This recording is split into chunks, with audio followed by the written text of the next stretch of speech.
بسم الله الرحمن الرحيم ومن أحسن قولا ممن دعا إلى الله وعمل صالحا وقال إنني من المسلمين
রাহমাতুল্লাহি ওয়া বারাকাতুহু।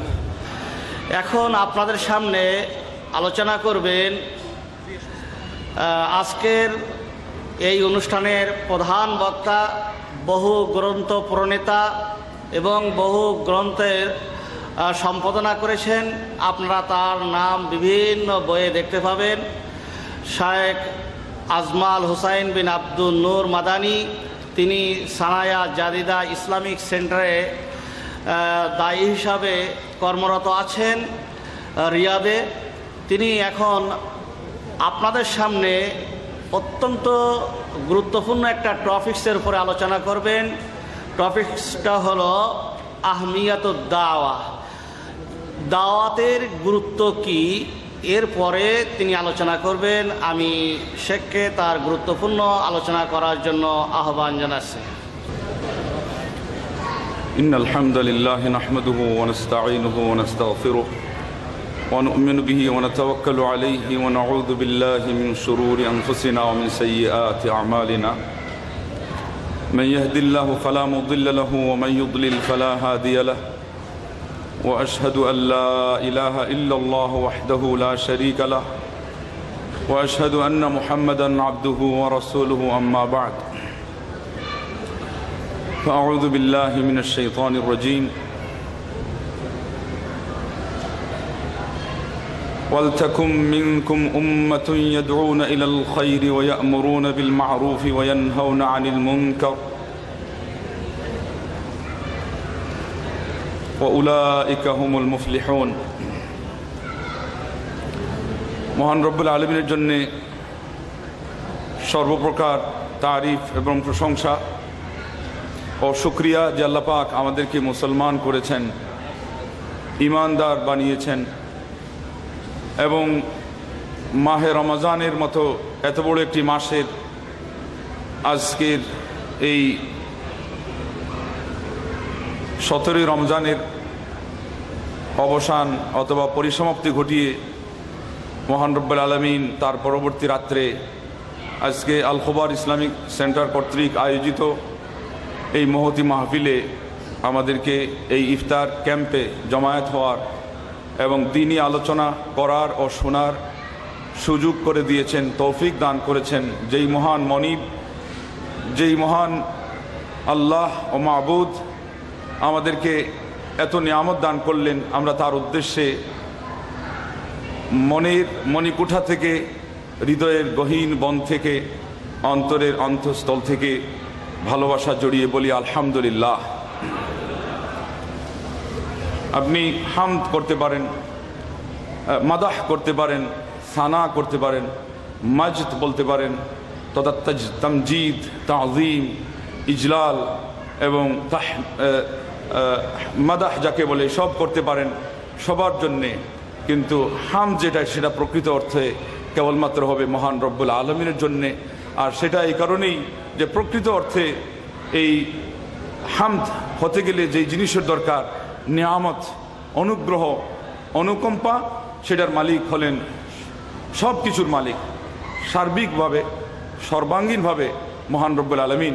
সেই জন্যই তিনিই হকদার যে অন্তরের অন্তঃস্থল থেকে মন নিগানো ভালোবাসা দিয়ে শ্রদ্ধাবোধ নিয়ে একজন বান্দা বলবে আলহামদুলিল্লাহ। তাহলে আমরা আবারও বলতে পারি আলহামদুলিল্লাহ।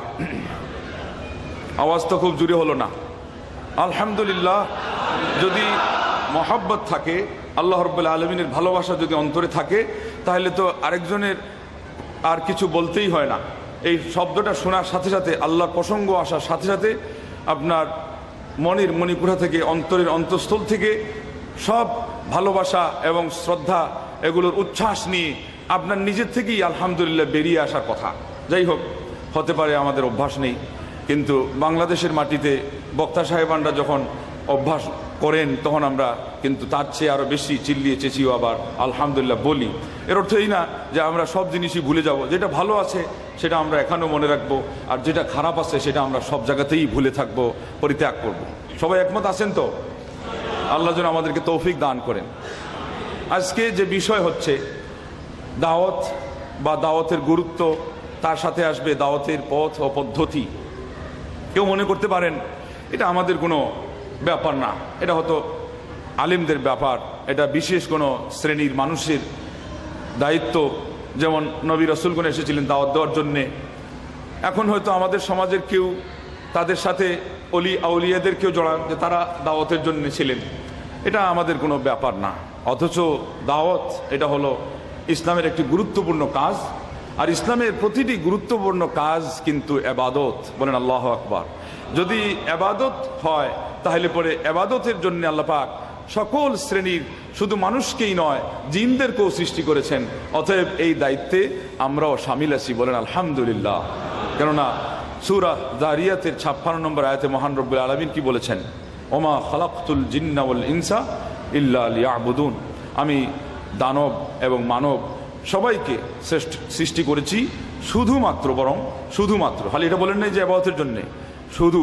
তার মানে তাদের মৌলিক দায়িত্ব, তাদের প্রকৃত দায়িত্ব, তাদের আসল যে দায়িত্ব সেটাই হচ্ছে ইবাদত, বরং আমার ইবাদত, তার মানে খাঁটিভাবে আমার ইবাদত। অতএব দাওয়াতের ক্ষেত্রে আল্লাহ পাক নির্দেশ দিয়েছেন। আমি আপনাদের সামনে এই সূরা আল ইমরান থেকে যে আয়াতে কারিমা পাঠ করেছি, এই আয়াতের মধ্যে মহান রব্বুল আলামিন আমাদেরকে নির্দেশ জারি করে বলেছেন যে তোমাদের মধ্যে একদল মানুষ থাকা চাই যারা সৎ কাজের আদেশ দিবে এবং অসৎ কাজে বাধা প্রদান করবে। তাহলে পরে আল্লাহ রাব্বুল আলামিন আমাদেরকে যে বিষয়ে নির্দেশ দেন সেটা নিশ্চয় একটা ইবাদতের বিষয় হয়, এছাড়া কিন্তু আল্লাহ পাক নির্দেশ জারি করেন না।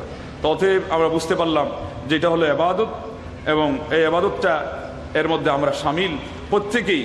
আল্লাহ পাক বলেছেন যে তোমাদের মধ্যে এমন এক দল মানুষ হওয়া দরকার যারা সৎ কাজের আদেশ দিবে এবং অসৎ কাজে বাধা প্রদান করবে। এটা খুব সম্ভব 104 নম্বর আয়াত হয়ে গেছে। হ্যাঁ জি জি 104 নম্বর আয়াত সূরা আল ইমরান 104 নম্বর আয়াতে আল্লাহ পাক নির্দেশ দিচ্ছেন। আল্লাহ যদি নির্দেশ দেন কোনো বিষয়ে, তাহলে এটার মধ্যে সর্বপ্রথম যে জিনিসটা পাওয়া যায় সেটা হলো আনুগত্য। কিন্তু আল্লাহ রাব্বুল আলামিনের আনুগত্য মানেই হলো ইবাদত। বলেন আলহামদুলিল্লাহ। এই জিনিসটাও বোঝার দরকার আছে আমাদের। আজকে যে আমরা রোজা রাখলাম, এই যে ফজর উদিত হওয়ার থেকে নিয়ে সন্ধ্যা পর্যন্ত আপনি যেই উপাসনা করলেন, যেই সাধনা করলেন, যে রোজাব্রত পালন করলেন, এটা আমরা সবাই বুঝি যে ইবাদত, ঠিক আছে। কিন্তু এরও আগে কিন্তু একটা ইবাদত হয়ে গেছে, এটা আমরা সবাই বুঝি না। সেটা কোনটা? আল্লাহ রাব্বুল আলামিন যে নির্দেশ দিয়েছেন তার নির্দেশ মানা, এটা হলো সবচেয়ে বড় ইবাদত। আর এটা যদি আমরা বুঝি তাহলে আরেকটা জিনিস বুঝে আসবে যে কখনো কখনো আমরা যেটাকে মনে করি যে কষ্ট, ওই কষ্টের বিপরীতে আল্লাহর নির্দেশ যেহেতু ইবাদত হয়, তো এমত অবস্থায় এর বিপরীতটাও ইবাদত। এটা আমাদের বুঝতে সহজ হবে। যেমন মহান রব্বুল আলামিন যেই ক্ষেত্রে আমাদেরকে খাবার গ্রহণ করতে বলেছেন, ইফতারের সময় হয়ে গেলে কি বলেছেন? আল্লাহ নবী সাল্লাল্লাহু আলাইহি ওয়াসাল্লাম বলেছেন তাড়াতাড়ি ইফতার করো, এইবার আপনার খাওয়াটা হয়ে গেছে ইবাদত। বলেন আল্লাহু আকবার। ঈদের দিনে রোজা রাখা হারাম, তার মানে রোজা না রেখে ঈদের দিনে পানাহার করা হচ্ছে ইবাদত। বলেন আল্লাহু আকবার। কথা কি আমি বুঝাইতে পারছি? তাহলে কখনো কখনো আপনার মনের যে সাধনাটা আমরা বুঝি এটাই সাধনা। একসময় মনে করেন যে অনেকে মনে করে একটা ভালো জামা না পড়াটা হলো ইবাদত, একটা সাধনা। কিন্তু হাদিসে যখন আল্লাহ নবী মুহাম্মদ রাসূলুল্লাহ সাল্লাল্লাহু আলাইহি ওয়াসাল্লাম বললেন আল্লাহ পাক পছন্দ করেন তার বান্দাকে যখন তিনি নিয়ামত দান করেন, এই নিয়ামতের একটা বহির্প্রকাশ তার পোশাকে আশাকে, তার চেহারা সুরতে, তার আকৃতি প্রকৃতিতে প্রকাশ পাক। তাহলে এবার বোঝা গেল এই যে আল্লাহ পাক পছন্দ করেন, সেই পছন্দের কথা লক্ষ্য করে আল্লাহ যখন আপনাকে টাকা পয়সা দিলেন, আপনি ভালো একটা পোশাক পরিধান করলেন, এবার খারাপ পোশাকের পরিবর্তে ভালো পোশাক পরিধান করাতে আপনার ইবাদত নিহিত থাকলো। বলেন আলহামদুলিল্লাহ। কথাকে আমি বুঝাইতে পারছি? ঈদের দিনে আপনি, জুমার দিনে সুগন্ধি ব্যবহার করবেন, গোসল করবেন, ভালো কাপড় পরিধান করবেন, এটা আপনার জন্য ইবাদত। বলেন আল্লাহু আকবার। শুধু ইবাদতই না, বরং এই ক্ষেত্রে আপনি যত অগ্রণী থাকবেন, যত বেশি আপনি অগ্রসর হবেন, তত বেশি আপনি আল্লাহ রাব্বুল আলামিনের নৈকট্য অর্জনে সমর্থ হবেন। বলেন আলহামদুলিল্লাহ, আল্লাহু আকবার। কিন্তু এই অর্থটা না বুঝার কারণে আমাদের অনেক মুসলমানদের মধ্যে একটা ধারণা আছে যে সব সময় খালি যত বেশি আমি বেঁচে চলতে পারি, যত বেশি আমি সাদামাটাভাবে চলতে পারি, যত বেশি আমি ছদ্মবেশে চলতে পারি, যত বেশি আমি একটু অলসভাবে থাকতে পারি, একটু অগোছালোভাবে থাকতে পারি, এটাই ইবাদত। এই যে একটা ধারণা, ওই ধারণা থেকেই আজকে আমাদের অনেক দূরে আমাদেরকে নিয়ে যাওয়া হয়েছে। এখন আমাদের সমাজের একটা ধারণা হয়ে গেছে, যারা ওই বেশভূষায় যত বেশি উস্কো খুস্কো এবং জট বাঁধা অবস্থায় থাকে, এদের মধ্যে যেন কোনো একটা কেরামত আছে। বলেন নাউযুবিল্লাহি মিন যালিক। বলে যত কয়লা তত ময়লা, জটের ভিতর কেরামতে মৌলা। বলেন নাউযুবিল্লাহ। এরপরে আস্তে আস্তে করে আরো ভুল আকীদা বিশ্বাস এসে জমে গেল, বলল যত কাল্লা তত আল্লাহ। নাউযুবিল্লাহ। বলেন নাউযুবিল্লাহ।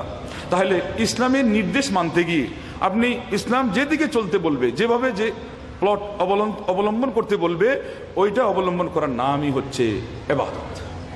যেখানে আপনাকে সুন্দরভাবে, আপনাকে স্বাচ্ছন্দ্যভাবে থাকতে বলছে, আপনাকে আনন্দ মুখর অবস্থা থাকতে বলেছে, সেখানে আপনি আনন্দিত হবেন, এটার নাম ইবাদত।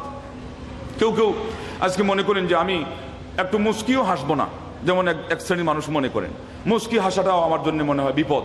এই জায়গায় যদি আপনি মুস্কি হাসেন, যে আল্লাহ নবী সাল্লাল্লাহু আলাইহি ওয়াসাল্লাম বলেছেন যে তোমার ভাইয়ের মুখে একটা মুস্কি হাসি দেওয়াটাও তোমার জন্য একটা পুণ্যের কাজ। আপনি যদি এমত অবস্থায় হাসি দেন, আপনার হাসিতেও ইবাদত নিহিত আছে। বলেন আলহামদুলিল্লাহ, আল্লাহু আকবার। আবু দারদা রাদিয়াল্লাহু আনহু একজন সাহাবী, অনেক বড় সাহাবী। সাহাবীদের মধ্যে যদি হাকিমুল উম্মাহ কাউকে টাইটেল দিতে হয়, তবে একদিকে সালমান ফার্সির পাল্লা ভারী হয়ে আছে, অপরদিকে দেখা যায় আবু দারদার পাল্লা ভারী হয়ে আছে। এটা হলো বিশেষ বিশেষ আলেম, যারা বিজ্ঞ আলেম, ইবনে ওমর, ইবনে আব্বাস, ইবনে মাসউদের পরে পরে, কিন্তু এরা আবার বয়োবৃদ্ধ, একজন মুরব্বী। তাদের মধ্যে আবার আবু দারদা একজন গুরুত্বপূর্ণ সাহাবী। তো কোথায় কোথায় মুস্কি হাসেন। মুসনাদ আহমদে হাদিস এবং সনদ তার মুহাক্কিকরা বিশুদ্ধ বলেছেন। ওনার সাথী সঙ্গীরা বলল, এটা তো তোমার একটা প্রেস্টিজ লস হওয়ার কারণ হয়ে যাবে, খালি হাসো, কোথায় কোথায় হাসো। তখন আবু দারদা রাদিয়াল্লাহু তাআলা আনহু বললেন যে আমি আমার শিক্ষক নবী মুহাম্মদ রাসূলুল্লাহ সাল্লাল্লাহু আলাইহি ওয়াসাল্লামকে যখনই দেখতাম, তখনই তার মুখে আমি মুস্কি হাসি অবস্থায় পেতাম। তা আমার নবী কি কোনো প্রেস্টিজ লস হয়েছিল? তার কি ব্যক্তিত্ব সাহাবাদের সামনে হালকা হয়েছিল? কি আল্লাহ নবীর ব্যক্তিত্ব কি কোনো অংশে এই মুস্কি হাসির কারণে কমে গিয়েছিল, না বেড়েছিল? আরো বেড়েছিল। বরং মুস্কি হাসির কারণে যেই রুদ্ধধার আপনার প্রতিপক্ষ, যেই মানুষের অন্তর খুলতে রাজি না, মুস্কি হাসির এমন একটা শক্তি আল্লাহ রেখেছেন, এটা হলো ডুবে ডুবে পানি খাওয়ার কাজ করে। ওই মানুষের অন্তরের তালাবদ্ধ দরজাটা কিন্তু খুলে যায় মুস্কি হাসির কারণে। বলেন আল্লাহু আকবার।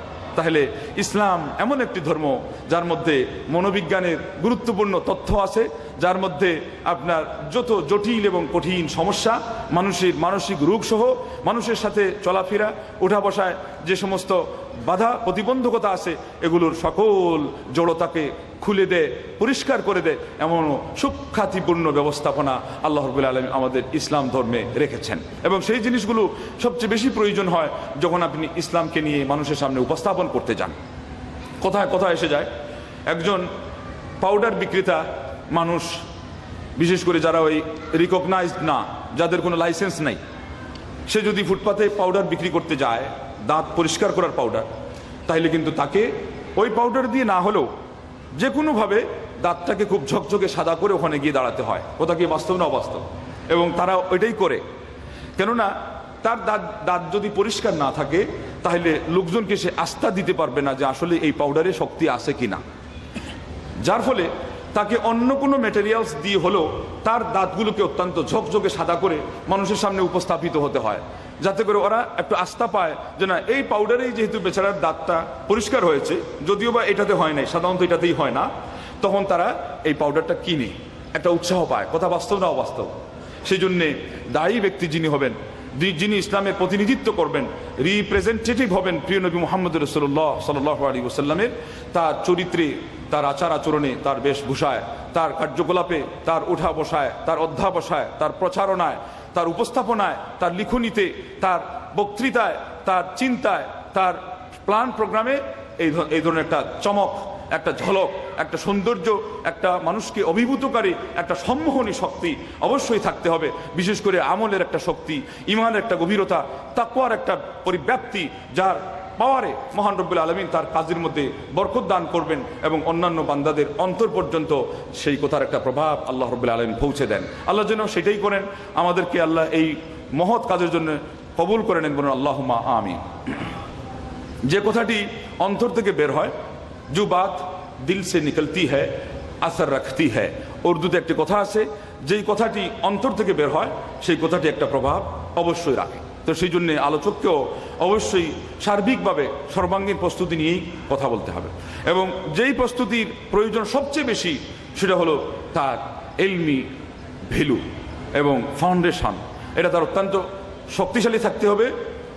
বেসিক প্রিন্সিপাল যেই জিনিসগুলো বিশেষ করে দাওয়াতি ক্ষেত্রে এটা তার থাকতে হবে।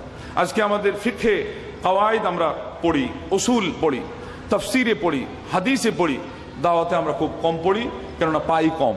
দাওয়াতটাকে ওই মাপে, ওই ধাপে এখন পর্যন্ত শাস্ত্রীয়ভাবে এইভাবে ব্যাপকতা দিয়ে গবেষণা করা হয়নি। কিন্তু এর অর্থ এই না যে গবেষণা সেখানে নেই, এবং এর অর্থ এই না যে মূল কথাগুলো ইসলামে নেই, বরং দাওয়াতেরই যেহেতু মর্যাদা ইসলামে সবচেয়ে বেশি, তাহলে তার সব বড় বড় কথাগুলো সবচেয়ে বেশি বিশদভাবে আলোচিত হয়েছে। ইমাম ইবনুল কাইয়িম রাহিমাহুল্লাহ বলেছেন, আদ-দাওয়াতু ইলাল্লাহ মিন আশরাফি মাকামিল উবুদিয়্যাহ ইযা সাহহাতিন নিয়্যাহ। আল্লাহ রাব্বুল আলামিনের প্রতি আহ্বান করা, এটা হলো ইবাদতের সর্বোচ্চ পর্যায়ে যদি আপনার নিয়তটা খাঁটি হয়। আল্লাহু আকবার। তাহলে নিয়তটা খাঁটি, এটাও আমাদেরকে গভীরভাবে বুঝতে হবে। নিয়তের খাঁটিত্ব আমরা আমাদের মাপেই বুঝে নেই, যার ফলে আমাদের প্রত্যেকের কাছে কিন্তু একটা সাফাই গাওয়ার একটা ভাষা আমরা বুঝতে পারি। ভাই আমি এটা আল্লাহর জন্য করছি, ভাই আল্লাহর ওয়াস্তে আমি করছি, ভাই আমি এখানে আর কিছু চাই না। অথচ বুখারী শরীফের হাদিস থেকে আমরা বুঝতে পারি ইখলাস যে কত সূক্ষ্ম জিনিস। যে শহীদদের কথা বুঝলাম, সে আলেম নাও হতে পারে, যে লোক দানবীর আলেম নাও হতে পারে, কিন্তু যে লোক আলেম এবং বিশ্বজোড়া যার নাম ছড়িয়েছে, সেই আলেমকে কেন আল্লাহ রাব্বুল আলামিন এই দোষে দুষ্ট করলেন, তাকে অপবাদ দিলেন যে না তুমি ইখলাস সহকারে আমল করোনি। আলেমকে বলা হবে তুমি কেন কোরআন শিখেছিলে? সে আলেম বলবে যে আল্লাহ আমি আপনার উদ্দেশ্যে কোরআন শিখেছি, মানে ইখলাস সহকারে। আল্লাহ পাক তাকে বলবেন যে না তুমি আমার কোরআন শিখেছিলে, ইলম অর্জন করেছিলে, মানুষ যাতে তোমাকে আলেম বলে, অতএব তোমাকে আলেম বলা হয়েছে। আজকে তোমার আর কোনো পাওনা অবশিষ্ট নাই। এবং আরেক হাদিসে এসেছে, মান সাম্মা সাম্মা আল্লাহু বিহ ওমান রাআ রাআ আল্লাহু বিহ। যে ব্যক্তি জনশ্রুতির জন্য কোনো কাজ করে আল্লাহ তার সুনাম সুখ্যাতি ছড়িয়ে দেন। যে ব্যক্তি মানুষকে দেখানোর জন্য, লৌকিকতার জন্য কোনো কাজ করে আল্লাহ তার জন্য তার সেই দেখানোর কাজটা করিয়েই দেন। এরই অর্থ হলো সে যেহেতু সস্তা জিনিস নিতে চেয়েছে, দুনিয়ার কোনো কিছু লুটতে চেয়েছে, আল্লাহ রাব্বুল আলামিন রেগে গিয়ে তার সেই পাওনাটা এখানেই দিয়ে দেন। কাল কিয়ামতের দিন তার জন্য আর কোনো কিছু অবশিষ্ট রাখেন না। আল্লাহ আল্লাহ আল্লাহ।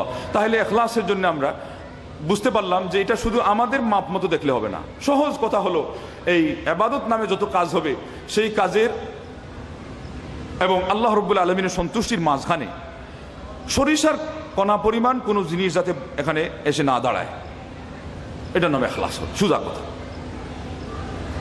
এই ওসিলায়, এই বাহানায়, এটা দিনের স্বার্থে, এটা আমার মানে আল্লাহর পথে আমি অগ্রসর হওয়ার জন্য আমি ডিগ্রি অর্জন করেছি, এগুলো ওই আমরা প্রায় সময় শুনে থাকি। শেষ পর্যন্ত দেখা যায় সাল্লাল মুসাল্লি লি আমরিন কানা ইয়াতলুবুহু ফালাম্মা হাসালা মা তালাব ফালা সাল্লা ওয়ালা সাম। আরবি জ্ঞানীগণ বলেছেন যে নামাজি নামাজ পড়েছিল কোনো একটা মতলবের জন্যে, কোন মাকসুদের জন্যে, কোনো একটা আশা পূরণের জন্যে। আশা যখন পূরণ হয়ে গেছে এবার আর নামাজও নাই, আর রোজাও নেই। আর যদি বাস্তবে কেউ করেও তাহলে ওই নামাজের কোনো অর্থ নাই। এই নামাজ তার নিজের জন্যই ধোঁকা এবং প্রতারণা। কেননা ইখলাসের মধ্যে খাত সৃষ্টি করে এই নামাজ দিয়ে সে কী পাবে আল্লাহর কাছে? ইমাম গাজালি রাহিমাহুল্লাহর যুগে একজন বড় বিদ্বান বইয়ে পড়লেন, যে ব্যক্তি আল্লাহর উদ্দেশ্যে 40 দিন ইখলাস সাধন করতে পারবে, ইখলাস বাস্তবায়ন করতে পারবে, আল্লাহ রাব্বুল আলামিন তার অন্তর দেশে, তার বক্ষ দেশে হিকমতের ফুয়ারার দ্বার উন্মুক্ত করে দিবেন। এবার 40 দিন উনি মনোযোগ সহকারে সাধনা করছেন, ইবাদত করছেন, যে ইখলাস করলে হিকমত পাবো। গাজালি সাহেব রাহিমাহুল্লাহ, এরপরে 40 দিন পরে উনি খোঁজ নিয়ে দেখছেন গাজালি সাহেব তো এমনিই বড় পণ্ডিত, তবে দর্শন বিদ্যায় তার পারদর্শিতা বেশি, অন্যান্য বিষয়ে যত না দর্শন বিদ্যাতেই তত। তো এখন চাচ্ছেন আরেকটু হিকমত বাড়বে, ওইটাও কিন্তু একই, ওই ফিলোসফি এটা কিন্তু হিকমত থেকেই আসছে, তো উনি ওটাই আর একটু বেশি করতে চাচ্ছেন, কিন্তু দেখছেন যে না, পরিমাণ সেই জায়গাতেই যেখানে আগে ছিল। ওই পণ্ডিত সাহেবের কাছে, বিদ্বানের কাছে গিয়ে বললেন যে আমি যে বইয়ে পড়লাম এটা কি ভুল হলো নাকি না আমার ইখলাসের মধ্যে কোনো ভুল হলো? বলে কি হয়েছে? তো উনি খুলে বললেন। তারপরে উনি বললেন তোমার ইখলাসেই ভুল হয়েছে। বলে কেন? হিকমত একটা ভালো জিনিস, হিকমতের মাধ্যমে আমি তো আল্লাহর প্রতি অগ্রসর হতেই চাই। বিদ্যা এটা জ্ঞান, জ্ঞান অর্জন তো ইসলামে বড় একটা গুরুত্বপূর্ণ ব্যাপার। মা উবিদাল্লাহ মা উবিদা বিল ইলম, আলিমগণ বলেছেন বিদ্যা চর্চার মাধ্যমে আল্লাহর যে পরিমাণ ইবাদত সাধন করা হয়, যে পরিমাণ সাধনা চর্চা হয়, পৃথিবীতে আর কোনো বিষয় পড়ে রিসার্চ করে রোমন্থন করে চর্চা করে আল্লাহর ইবাদত সাধন করা যায় না। তো এখানে আবার কি সমস্যা হলো? তখন ইমাম গাজালি রাহিমাহুল্লাহকে ওই বিদ্বান বলে দিলেন যে ইখলাস যদি আসলেই বাস্তবায়ন করতে হয় তাহলে সেই জায়গায় শুধু শুধু আল্লাহর সন্তুষ্টি ছাড়া আর অন্য কোনো জিনিসের অন্তরায় মুঠের উপরেও গ্রহণযোগ্য না। যদি ওইভাবে হতে পারে তবে ইখলাস সাধিত হবে এবং ইখলাসের মাধ্যমে যেটা অর্জিত হওয়ার সেটাই পাওয়া যাবে, এছাড়া আর কোনো কিছু লাভ করা সম্ভব হবে না। বন্ধুগণ, সম্মানিত আমার শ্রোতামণ্ডলী, আজকের এই মাহফিলের অডিয়েন্স বৃন্দ, আপনারা একটু চিন্তা করে দেখুন, তাহলে পরে আজকে আমরা যে কত ধরনের খাত সৃষ্টি করেছি, কত বাধা বিপত্তি এই ইখলাসের পথে, ইখলাস বলে আমি আল্লাহর জন্য কিছু করতে চাচ্ছি বলেই আমরা যে আজকে কত প্রকারের বাধা বিপত্তি নিজেরাই আমরা সামনে দাঁড় করিয়ে রেখেছি, যার ফলে কিন্তু আল্লাহ রাব্বুল আলামিনের সন্তুষ্টি পর্যন্ত পৌঁছতে আমরা পারছি না। এবং এটা একটা বাস্তব প্রমাণ যে আমাদের এই বৈষয়িক এবং আমাদের এই মানে দুনিয়ার জীবনের এই যে আপনার যে সমস্ত বাহ্যিক এই পৃথিবীর যে জগতে থেকে যে আমরা যে স্বার্থগুলো চাই, আল্লাহর উদ্দেশ্যেই যে সফলতা চাই, যে সাহায্য চাই, আমরা কিন্তু সেগুলো পাচ্ছি না। আমাদের এই দুনিয়ার জীবনে, পার্থিব জীবনে আমরা দিনের স্বার্থে অনেক জিনিস চাই এবং আমরা মনে করি যে অনেক কিছু খাঁটি নিয়তে করছি, কিন্তু পাচ্ছি না। প্রমাণ হলো যে ওটা ওই জায়গায় পৌঁছতেছে না। এবং এখানে একটা মূলনীতি মনে রাখবেন, আপনার টার্গেট যদি শেষ পর্যায়ে পৌঁছে যায়, এবার নিশ্চিত থাকেন যে এর আগে যেগুলো আছে ওইটাতে আপনার এর একটা প্রভাব অবশ্যই পৌঁছবে। এরই অর্থ হলো ইখলাসের মাধ্যমে যদি আপনি আল্লাহকে খুশি করতে পারেন তাহলে আপনার আখিরাত যেমন নিশ্চিত হবে, আল্লাহর সন্তুষ্টি লাভ করা যেমন নিশ্চিত হবে, ঠিক দুনিয়াতেও যে সমস্ত কল্যাণ এবং বরকত লাভ করা দরকার এবং যেগুলো চান এবং যেগুলোর ওয়াদা কোরআন এবং সুন্নাতে আছে সেগুলো কিন্তু আমরা লাভ করতে পারবো। তো সাহাবায়ে কেরামগণ সেটা লাভ করেছেন। আল্লাহ রাব্বুল আলামিন কোরআনে তাদেরকে অভয়বাণী শুনিয়েছেন, ওয়ালা তাহিনু ওয়ালা তাহজানু ওয়া আনতুমুল আ'লাউনা ইন কুনতুম মুমিনিন। তোমরা যদি প্রকৃত অর্থে মুমিন হতে পারো তবে হীনবল হয়েও না, দুশ্চিন্তাগ্রস্ত হয়েও না, তোমরাই বিজয়ী হবে। তাহলে পরে সাহাবায়ে কেরামগণ বিজয়ী বাস্তবে হয়েছিলেন। এটার কারণ কি? এটার কারণ হলো ওই মাপেই সাহাবায়ে কেরাম ইখলাসের পরীক্ষায় উত্তীর্ণ হয়েছিলেন, যার ফলে দুনিয়াতেও তারা বিজয়ী হয়েছিলেন। এবং এটাই তাদের একটা চাক্ষুষ সার্টিফিকেট এবং সাক্ষী যে পরকালেও তারা বিজয় লাভ করবে। আর পরকালের বিজয় সম্পর্কে তাদের জন্য সার্টিফিকেট এসে গেছে, রাদিয়াল্লাহু আনহুম ওয়া রাদু আন। আল্লাহ রাব্বুল আলামিনের উপর তারা যেমন সন্তুষ্ট, আল্লাহ রাব্বুল আলামিন তাদের উপর সন্তুষ্ট, তারাও আল্লাহর উপর সন্তুষ্ট। ওয়াযালিকা লিমান খাশিয়া রাব্বা। আর এটা হলো তাদের জন্য যে আল্লাহ রাব্বুল আলামিনকে প্রকৃত পক্ষে প্রকৃত অর্থে ভয় করেছে। আল্লাহু আকবার।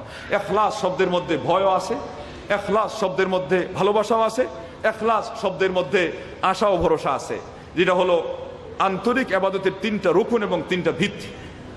এবং এই ক্ষেত্রে একটি গুরুত্বপূর্ণ কথা হলো, আপনি আল্লাহকে ভালোবাসবেন এটা কোনো বড় বিষয় নয়। মানুষ মাত্রই আল্লাহকে ভালোবাসার দাবি করে, এমনকি বিধর্মীরা পর্যন্ত কি বলে, তারা বলে যে আমরা আল্লাহকে ভালোবাসি, সেই সাথে দাবি করে যে আল্লাহ তাদেরকে ভালোবাসেন। তারা বলছে নাহনু আবনাউল্লাহি ওয়া আহিব্বাউ। ইহুদিরা বলেছে আমরা আল্লাহর সন্তান এবং আল্লাহর বন্ধু, কিন্তু আল্লাহ রাব্বুল আলামিন কি এটা কবুল করেছেন কিনা। সেজন্য ইমাম ইবনে তাইমিয়া রাহিমাহুল্লাহ বলেছেন সবচেয়ে গুরুত্বপূর্ণ আপনার সারপ্রাইজ আপনার জন্য যে আপনার মাবুদ আপনাকে ভালোবাসলেন কিনা, এটা দেখতে হবে। আর এটার জন্য আপনি কি কাজ করবেন? আল্লাহ পাক কোরআনে বলে দিয়েছেন, কুল ইন কুনতুম তুহিব্বুনাল্লাহ ফাত্তাবিউনি ইউহিব্বুকুমুল্লাহ। এটা হলো সবচেয়ে বড় আমাদের জন্য খুশির সংবাদ যে নবী মুহাম্মদ রাসূলুল্লাহ সাল্লাল্লাহু আলাইহি ওয়াসাল্লামের অনুসরণের উপরে আপনি শুধু আল্লাহকে ভালোবেসেছেন এই দাবিটাতেই অটল থাকবেন তা না, বরং আল্লাহর ভালোবাসা লাভে আপনি ধন্য হবেন। বলেন আল্লাহু আকবার। এর চেয়ে বড় আনন্দের বিষয় আর কিছু আছে? আরে ভালোবাসার মাধ্যমে জান্নাত পাওয়াটা, এটা যদি বুখারী শরীফের হাদিস প্রমাণ করে, আনাস রাদিয়াল্লাহু আনহু কর্তৃক বর্ণিত, যে এটা হলো তাদের ইসলাম গ্রহণের পরে সবচেয়ে বড় আনন্দের সংবাদ, সারপ্রাইজ, তাহলে আল্লাহ আপনার উপর খুশি হয়ে গেছেন, এর চেয়ে বড় আনন্দের সংবাদ আর কিছু আছে? এবং জান্নাতে সবচেয়ে বড় সুসংবাদ এটাই হবে যে আল্লাহ রাব্বুল আলামিন জান্নাতীদের উপর যেদিন এই ঘোষণা নাজিল করবেন যে আমি তোমাদের উপর রাজি হয়ে গেলাম, ফালান উসখিত আলাইকুম আবাদান আসখত আলাইকুম আবাদা, আমি আর তোমাদের উপরে কশিনকালেও রাগান্বিত হব না। এজন্য কোরআনে আসছে ওয়ারিদওয়ানুন মিনাল্লাহি আকবার, আল্লাহর পক্ষ থেকে যে সন্তুষ্টি সেটা হলো সর্বাপেক্ষা বড় নিয়ামত, সর্বাপেক্ষা বড় সুসংবাদ, সর্বাপেক্ষা বড় আমাদের উপার্জন। বলেন আলহামদুলিল্লাহ। সেই জন্যে কোন পথে হাঁটলে আল্লাহর ভালোবাসা লাভে আমরা ধন্য হব, এটা একজন মানুষকে সব কিছুর আগে দেখতে হবে। যদি প্রকৃতপক্ষে আমি আল্লাহকে ভালোবেসে থাকি। আমরা সবাই তো অন্তর থেকে দাবি করি এবং আকাঙ্ক্ষা পোষণ করি যে আমরা আল্লাহর ভালোবাসা চাই। এর কথার সবাই একমত নাকি? না কেউ এমন আছেন যে না আল্লাহর ভালোবাসা দিয়ে আমার কোনো প্রয়োজন নেই? আছেন? সবাই তো চাই, কায়ে মনোবাক্যে কামনা করি, কান্নাকাটি করি, চোখের অশ্রু ঝরাই, নির্জনে কান্না করি, বিশেষ করে রমজান মাসে, যে আল্লাহ তোমার সন্তুষ্টি চাই, তোমার জান্নাত চাই। তাহলে আল্লাহ রাব্বুল আলামিনের সন্তুষ্টির পথেও তো অগ্রসর হতে হবে না? যে কোনো উদ্দেশ্য সাধন করতে চান ওই পথে হাঁটতে হবে। সাহাবীগণ বলেছেন, সালাফগণ বলেছেন, ইন্নার রাজুলা ইযা হাব্বা কওমান ইখতাফা আসারাহুম, কোন মানুষ যদি কোনো সম্প্রদায়কে ভালোবাসে তবে সে তাদের পদাঙ্ক অনুসরণ করে। আল্লাহু আকবার। তা আপনি যদি আল্লাহর ভালোবাসার দাবি করেন তো আল্লাহর পথ ধরে চলবেন না? আপনি যদি প্রিয় নবী মুহাম্মদ রাসূলুল্লাহ সাল্লাল্লাহু আলাইহি ওয়াসাল্লামের সুপারিশ পাওয়ার আশা করেন, তার একজন অনুসারী হওয়ার আপনি আকাঙ্ক্ষা পোষণ করেন, তার পথ ধরে চলবেন না? আপনি যদি চান যে সাহাবাদের সারিতে কাল কিয়ামতের দিন দাঁড়াবেন, তো সাহাবাদের পথ ধরে চলবেন না? আজকে আমাদের সমাজ এমন কিছু কথা শুনতে পায় যে কথাগুলো মানুষকে সাহাবায়ে কেরামদের থেকে বহু দূরে, তাদেরকে দূরে ফেলে রাখে, ছিটকে ফেলে দেয়, অথচ তারা কামনা করে তারা আল্লাহর প্রিয় বান্দা হতে চায়। তারা আজকে মূলনীতি নিজেরা ঠিক করেছে যে আমাদের এখানে কিতাবুল্লাহ আর এখানে রিজালুল্লাহ, আরেক দল বলে কিতাবুল্লাহ এবং আউলিয়াউল্লাহ। বলে নাউযুবিল্লাহ, নাউযুবিল্লাহ। রিজালুল্লাহর তো স্তর আছে, আউলিয়াউল্লাহর তো অবকাশ আছে, কিন্তু আপনি ওভারটেক কেন করবেন? আপনি কেন প্রায়োরিটিকে লঙ্ঘন করবেন? আপনি কেন ক্লাসিফিকেশনকে ধ্বংস করবেন? আপনি কোন আউলুইয়াতকে আপনি মিসমার করবেন? ইসলামে আল্লাহ রাব্বুল আলামিন এবং প্রিয় নবী মুহাম্মদ রাসূলুল্লাহ সাল্লাল্লাহু আলাইহি ওয়াসাল্লাম আল্লাহর সাথে সাথে জড়িয়েছেন কোনো ব্যক্তিকে, কোনো আদর্শকে, তাহলে সেই আদর্শ ব্যক্তির নাম, আইডিয়ালের নাম হলো মুহাম্মদ রাসূলুল্লাহ। বলেন আল্লাহু আকবার। তাহলে আমরা বলবো কিতাবুল্লাহ ও সুন্নাতু রাসূলিল্লাহ। বলতে পারবেন তো? আল্লাহ নবী সাল্লাল্লাহু আলাইহি ওয়াসাল্লাম বলেছেন বিদায় হজ্জের দিন, তারাকতু ফিকুম আমরাইনি লান তাদিল্লু মা তামাসসাকতুম বিহিমা কিতাবুল্লাহ ও সুন্নতি। তাইলে এখানে কিতাবুল্লাহর পরে আসবে সুন্নাতু রাসূলিল্লাহ। রিজালুল্লাহ কোথায়? আউলিয়াউল্লাহ এখানে কোথায়? আপনার আদর্শের ক্ষেত্রে প্রিয় নবী মুহাম্মদ রাসূলুল্লাহ সাল্লাল্লাহু আলাইহি ওয়াসাল্লামকে আপনি যদি চূড়ান্ত আদর্শ মানেনি, আর যদি আপনার মনে না মানে, তবে আপনি পরিষ্কার ঘোষণা দিন যে না, আমি মুহাম্মদ সাল্লাল্লাহু আলাইহি ওয়াসাল্লামকে চূড়ান্ত আদর্শ মানি না।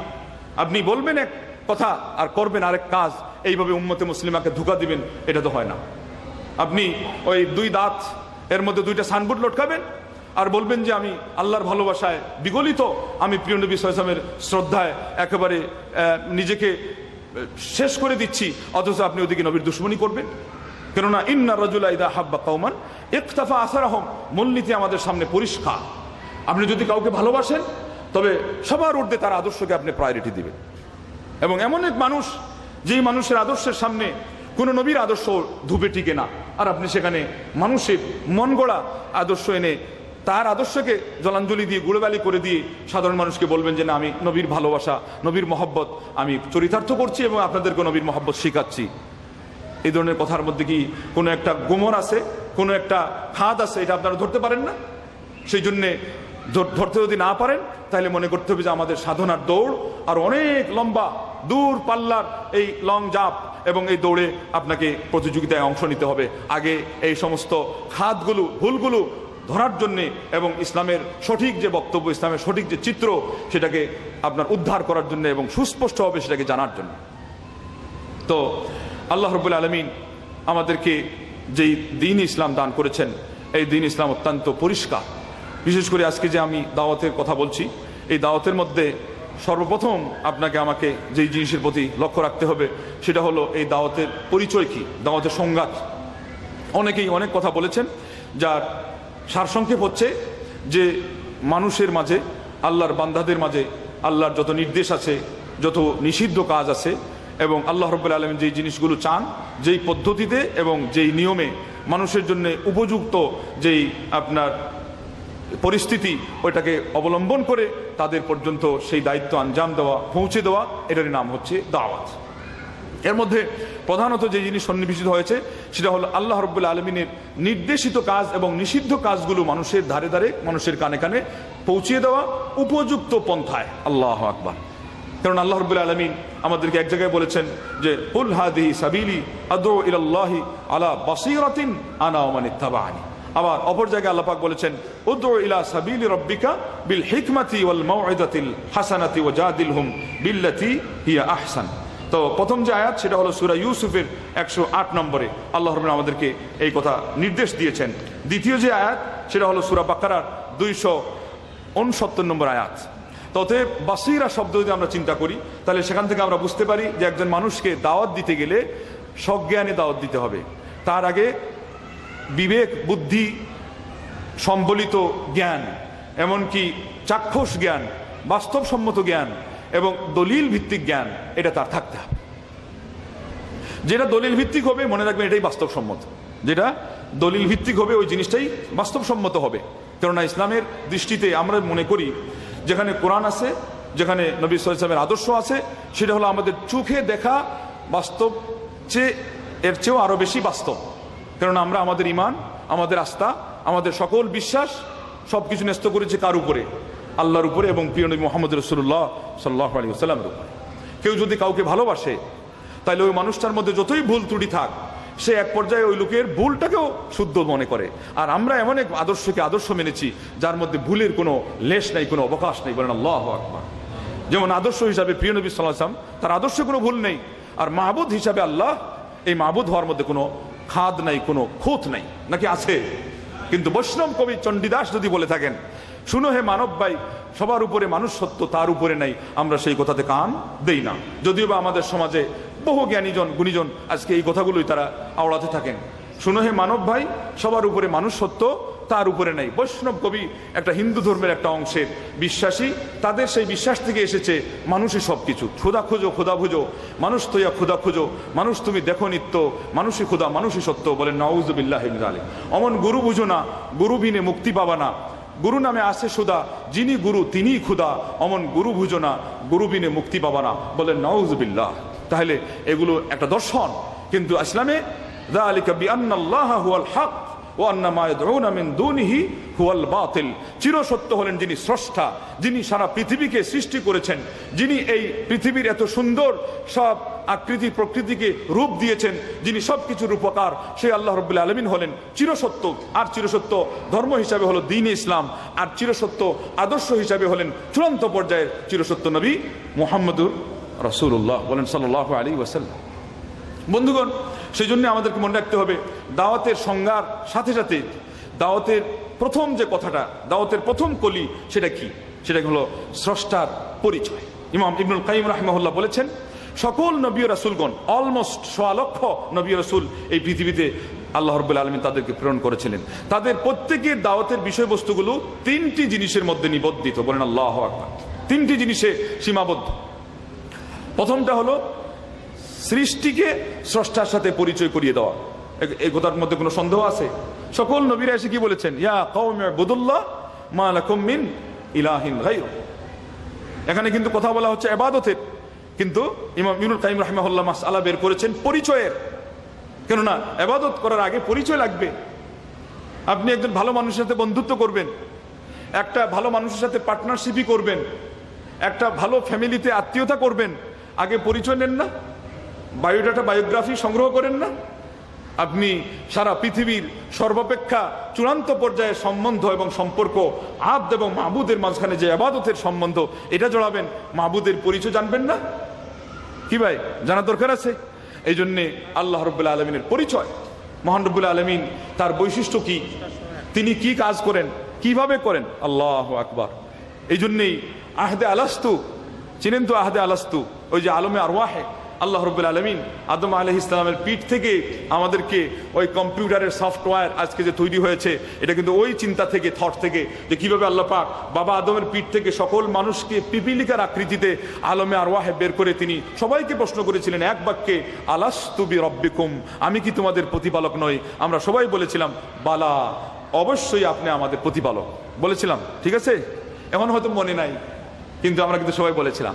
আল্লাহ পাক এই ওয়াদা নিয়েছেন এই জন্যে যে তোমরা কিয়ামতের দিন বলবে যে আল্লাহ পাক আমরা তো এটা জানতাম না, আমরা এটা জানতাম না।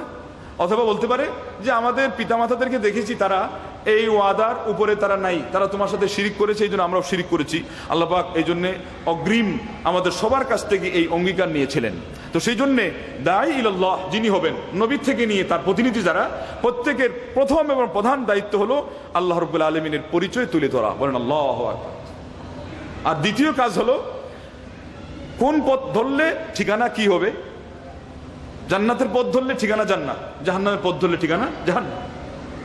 তৃতীয় কর্মসূচি ছিল যে কিভাবে কাজ করলে, এই পথটা কিভাবে আপনি অতিক্রম করলে জান্নাত পেতে পারেন।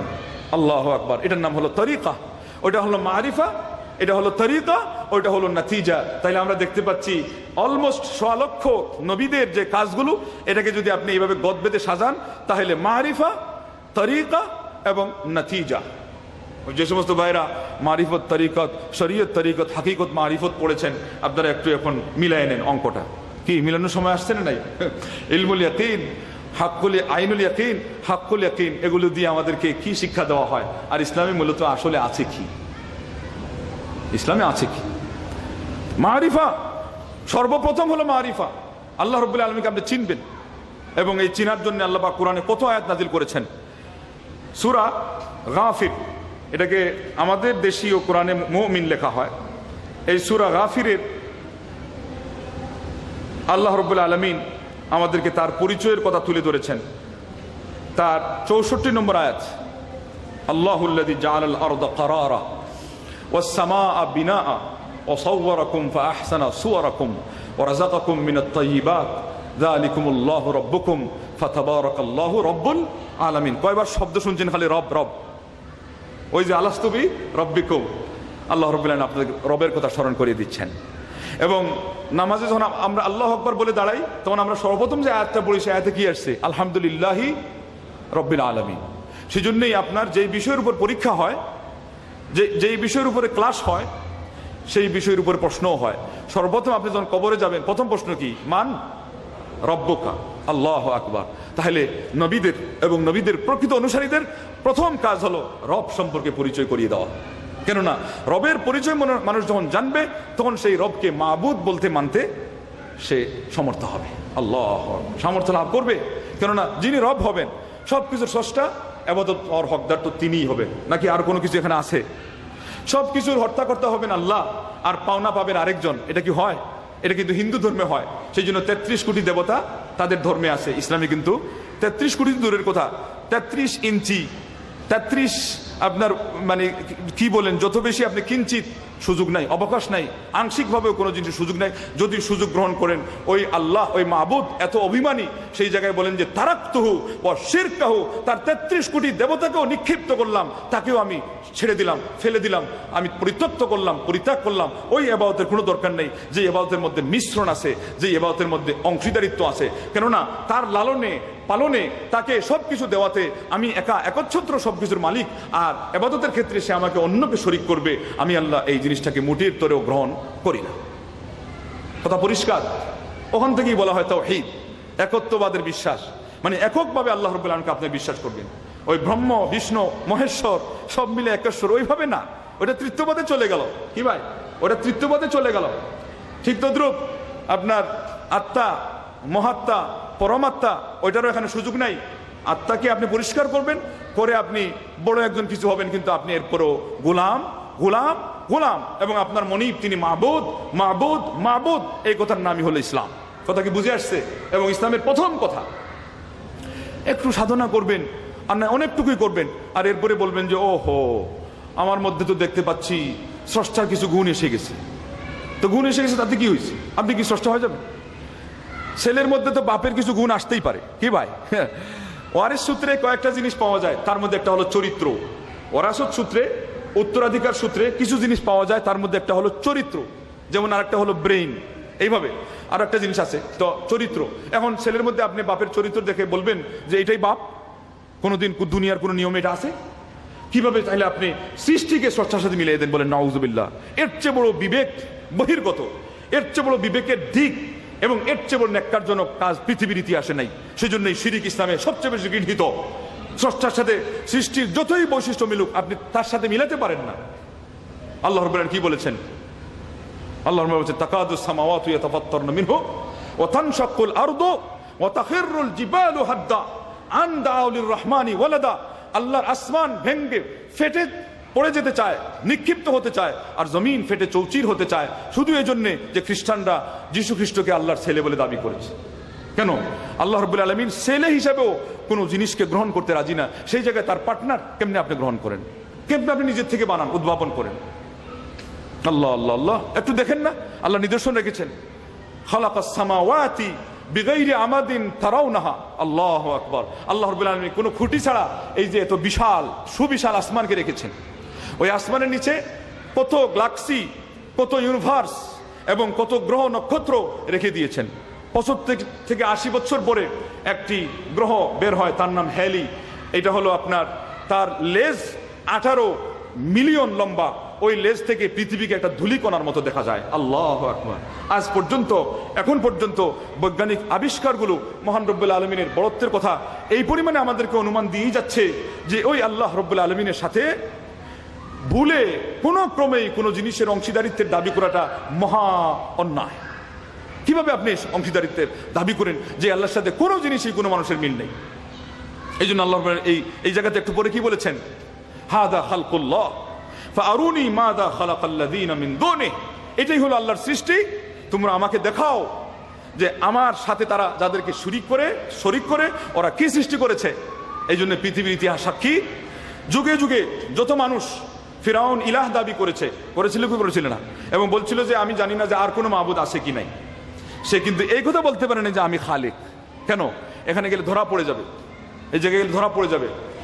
মানুষ যখন বলবে একটা কিছু করে দেখাও, পারবে না। আল্লাহ রাব্বুল আলামিন এই চ্যালেঞ্জ কোরআনে রেখে দিয়েছেন 1500 বছর আগে। সেই জন্য এই চ্যালেঞ্জের জবাব যতদিন পর্যন্ত দেওয়া যাবে না আমার আল্লাহর সাথে ইবাদতে এবং যে কোনো ভাবে, যে কোনো নামে, যেটা হলো আল্লাহর প্রতিনিধি, প্রতিচ্ছবি, কাউকে শরীক করা যাবে না। অথচ আজকে গুরুবাদের নামে, আজকে সুফিবাদের নামে, আজকে নেড়েবাদের নামে, আজকে অজ্ঞেয়বাদের নামে এই যে বাদ খালি শুনতেছেন না, সবকিছুই বাদ দিয়ে দিয়েছে। আমার মাবুদ তাদেরকে বাদ দিয়ে দিয়েছেন। কেননা এত বাদের পরে আর থাকে কি? এত অংশীদারিত্বের পরে আর থাকে কি? একজনকে সুখে, আরেকজনকে দুঃখে, আরেকজনকে তাবিজে, আরেকজনকে কবিরাজিতে, আরেকজনকে বিয়েতে, আরেকজনকে সংসারে, আরেকজনকে রাজনীতিতে, আরেকজনকে সমাজনীতিতে, আরেকজনকে পরিবার নীতিতে, আরেকজনকে আরেক খাতে আপনি দিয়ে দিলেন আল্লাহ সকল ক্ষমতা। আর প্রিয় নবী মুহাম্মদ রাসূলুল্লাহ সাল্লাল্লাহু আলাইহি ওয়াসাল্লাম আপনাকে বারবার পয়েন্ট আউট করে বলে দিলেন যে যেই ব্যক্তি আল্লাহ ছাড়া অন্যের নামে শপথ করলো সে শিরিক করলো, যেই ব্যক্তি তাবিজ ধারণ করলো সে শিরিক করলো, যেই ব্যক্তি আল্লাহ রাব্বুল আলামিন ছাড়া অন্যের নামে মানত করলো সে শিরিক করলো। আল্লাহ রাব্বুল আলামিনের নবী মুহাম্মদ রাসূলুল্লাহ সাল্লাল্লাহু আলাইহি ওয়াসাল্লাম আপনাকে তো কিছুই বলতে বাদ রাখেন নাই। ইসলামের মনীষীগণ একমত হয়েছেন যে দুইটি জিনিসের ক্ষেত্রে কাল কিয়ামতের দিন কোনো মানুষের উযর থাকবে না যে আল্লাহ আমি জানতাম না। একটা হলো শিরিক আর একটা হলো বেদাত। আর আজকে আমাদের সমাজকে ওই শিরিকের পরিচিতির থেকে আড়াল রেখে এরপরে হুমকি থুমকি পর্যন্ত দেওয়া হচ্ছে যে তোমরা শিরিকের অর্থ কি জানো। শিরিকের অর্থ আমাদেরকে জানতে হবে না, আমাদেরকে আপনারও জানাইতে হবে না। শিরিক যেই আল্লাহ রাব্বুল আলামিন নির্ণয় করেছেন এবং তিনি যে শিরিককে সবচেয়ে জঘন্য বলেছেন ওই আল্লাহর পরিচিতি যথেষ্ট। কথা ঠিক না বেঠিক? ওয়াকাফা বিল্লাহি শাহিদা ওমান আসদাকু মিনাল্লাহি কিলা। আমার আল্লাহই যথেষ্ট। আমার আল্লাহ কোরআনে কত জায়গায় বলেছেন, কত উদাহরণ দিয়ে বলেছেন। ও দরাবাল্লাহু মাসালান আবদান মামলুকান লা ইয়াকদিরু আলা শাই عبدا مملوكا ومن رزقناه منا رزقا حسنا فهو ينفق منه سرا وجهرا هل يستوون الحمد لله بل أكثرهم لا يعلمون وضرب الله مثلا الرجلين أحدهما أبكم لا يقدر على شيء وهو كل على مولاه أينما يوجهه لا يأتي بخير هل يستوي هو ومن يأمر بالعدل وهو على সিরাতিল মুস্তাকিম। আমার আল্লাহ পরিচয় দিয়েছেন, উদাহরণ দিয়ে বলেছেন, বলেন আল্লাহু আকবার। এক জায়গায় বলেছেন যে একজন দাস আছে আর আরেকজন মনিব আছে। কোনোদিন কি এই দাস মনিবের পাওনার মধ্যে ঝগড়া করতে আসে? দাস তো দাসই, তাকে মনিব অনুগ্রহ করে যা দেয়, এটা কিন্তু চাকরিজীবী না। আজকে যে আপনারা সৌদি আরব চাকরি করতে এসেছেন, আপনার বেতন কিন্তু ফিক্সড, কিন্তু দাস প্রথার সময় যখন ছিল, দাসের কিন্তু কোনো পাওনা ফিক্সড না, এর ভিত্তিতে সে দাস ছিল। বলেন আল্লাহু আকবার। তাইলে সারা পৃথিবীর সব কিন্তু দাস। আমার আল্লাহ কোরআন আয়াতে বলেছেন আবদান মামলুকা, তারা হলো একেবারে মালিকানাধীন দাস, দাসানু দাস। এবং যিনি হলেন মনিব, তিনি সবকিছুর মালিক, তার স্বেচ্ছাচারিতার সুযোগ আছে, কিন্তু দাসের কোনো কিছু করার কোনো সুযোগ নেই। কিভাবে কোনো মানুষ সামান্যতরেও চিন্তা করতে পারে যে এই দাসের কোনো জিনিসের গৌণ কোনো অংশীদারিত্ব মনিবের সাথে হতে পারে? কোশ্চিন কালেও নয়। আবার আরো তাগিদ সহকারে বলেছেন রজুলাইনি আহাদুহুমা আবকাম। এবার আরো ভালো করে বুঝেন, দুইজন, একজন হলো আবকাম লা ইয়াকদিরু আলা শাই ওয়া হুয়া কাল্লুন আলা মাওলা, বুবা। সে স্বাভাবিক অবস্থায় যে কিছু বলবে, তার দাবি পেশ করবে, তা তো দূরের কথা, মামলা মোকদ্দমা পেশ হতে গেলেও ওই উকিলের মানে ইয়ের কাছে, জাস্টিসের কাছে যাওয়ার পরেও সে কোনো কথা বলতে পারে না। আবার তার কোনো হাতের পাওয়ারও নেই, ক্ষমতা নেই, নিস্তেজ, নিষ্ক্রিয়। লা ইয়াকদিরু আলা শাই ওয়া হুয়া কাল্লুন আলা মাওলা। সে বরং উল্টা তার মনিবের উপর একটা বোঝা, আল্লাহ আল্লাহ আল্লাহ, এমন বোঝা আইনামা ইউওয়াজ্জিহু লা ইয়াতি বিখাইর। কোনো কাজে যদি তারে পাঠায় তো কিচ্ছু করতে পারে না। মহান রব্বুল আলামিন এগুলো উদাহরণ দিচ্ছেন। সারা পৃথিবীতে কি হিন্দু, কি খ্রিস্টান, কি বৌদ্ধ, কি মুসলমানরা, যাদেরকে আজকে এই যে আউলিয়া উল্লাহ নাম দিয়ে হোক আর রিজালুল্লাহ নাম দিয়ে হোক, আজকে আমাদের আলেমরা দেশাতি বেশাতি এবং ব্যবসা করে যাচ্ছেন যে উনার কেরামত হয়ে গেছে, উনি এই কাজ করতে পারেন, উনি ওই কাজ করতে পারেন, উনি খিজির আলাইহিস সালামের অনুসারী তো উনি জলভাগে রাজত্ব করেন, উনি ইলিয়াস নবীর অনুসারী উনি স্থলভাগে রাজত্ব করেন, উনি শহর কুতুব, উনি নওয়াব, তা উনি এই উনি সেই। আমার আল্লাহ রাব্বুল আলামিন সবগুলোর শিকড় কেটে দিয়ে সমূল উৎপাদন করে দিয়ে বলেছেন তারা তো বরং আমার উপরে উল্টা বুঝা, আমার উপরে উল্টা বুঝা, মানে আমি আল্লাহ তাদের সকল দায় দায়িত্ব পালন করি। বলেন আল্লাহু আকবার। এটা বুঝা কখন? যখন জীবিত থাকে তখন থেকে। এবার মারা যাওয়ার পরে কি অবস্থা? আর কিছু আছে? অথচ এরপরে আর তারা হাদিস বানাইছে, ইযা দায়াকাতকুমুল উমুর ফাআলাইকুম বিআসহাবিল কুবুর। তোমাদেরকে যখন সকল সমস্যা এসে অতিষ্ঠ করে ফেলবে, তখন তোমরা কবরবাসীদের কাছে গিয়ে আশ্রয় চাইবা। এবং থিওরি বানিয়ে দেওয়া হয়েছে যে মানুষের রুহানি সাধনার মাধ্যমে যারা আল্লাহর বিশেষ ব্যক্তিত্ব, তারা মারা যাওয়ার পরে জিসমানি কাজের দায় দায়িত্ব সার্ভিসগুলো থেকে তারা যখন রেহাই পেয়ে যায়, তখন রুহানি শক্তির মানে উন্মেষ এমনভাবে ঘটে যে তাদের পাওয়ার নাকি আরো বেড়ে যায়। এবার তাদের কবরে খালি যত ফাইল জমা হয়, দিনে ফাইল জমা হবে আর রাতে আরশে আজিমের উপর পৌঁছে যাবে। আগামীকাল সেখান থেকে সব কিছু ডেলিভারি করা হবে, মানুষের সকল মকসুদ পুরা হয়ে যাবে। তাইলে তো বাংলার মাটিতে সবচেয়ে বেশি সমস্যার সমাধান হওয়ার কথা ছিল। কথা ঠিক না বেঠিক? যারা সুর তুলেছেন যে ভারতে পাকিস্তানে মাজার গজিয়ে উঠেছে চারা গাছের মতো, এবং বাংলাদেশও কম উঠে নাই, এরপরে ওনাদের পেট ভরে না, তাহলে পরে বাংলাদেশের তো সমস্যা সবচেয়ে বেশি কম থাকার কথা। কিন্তু আমরা দেখতে পাচ্ছি দিনের পর দিন বাংলাদেশের, বিশেষ করে ইসলামের দৃষ্টিতে মুসলমানদের এবং ইসলামের সমস্যা আরো বেড়েই চলেছে। কথা কি বাস্তবসম্মত না? আমি মিথ্যা কথা বলছি কেন? এরই অর্থ হলো আল্লাহর সাথে বিশ্বাসঘাতকতা করা হচ্ছে, আল্লাহর অধিকারে গুড়ে বালি করে দেওয়া হয়েছে। আমার আল্লাহ নারাজ হয়ে আছেন, সেজন্য পরে আজকে আমরা এইভাবে মুখ থুবড়ে পড়ে আছি। আজকে আমরা ইসলামের নামে যা কিছু বলি, সফলতা অর্জন হচ্ছে না বন্ধুগণ।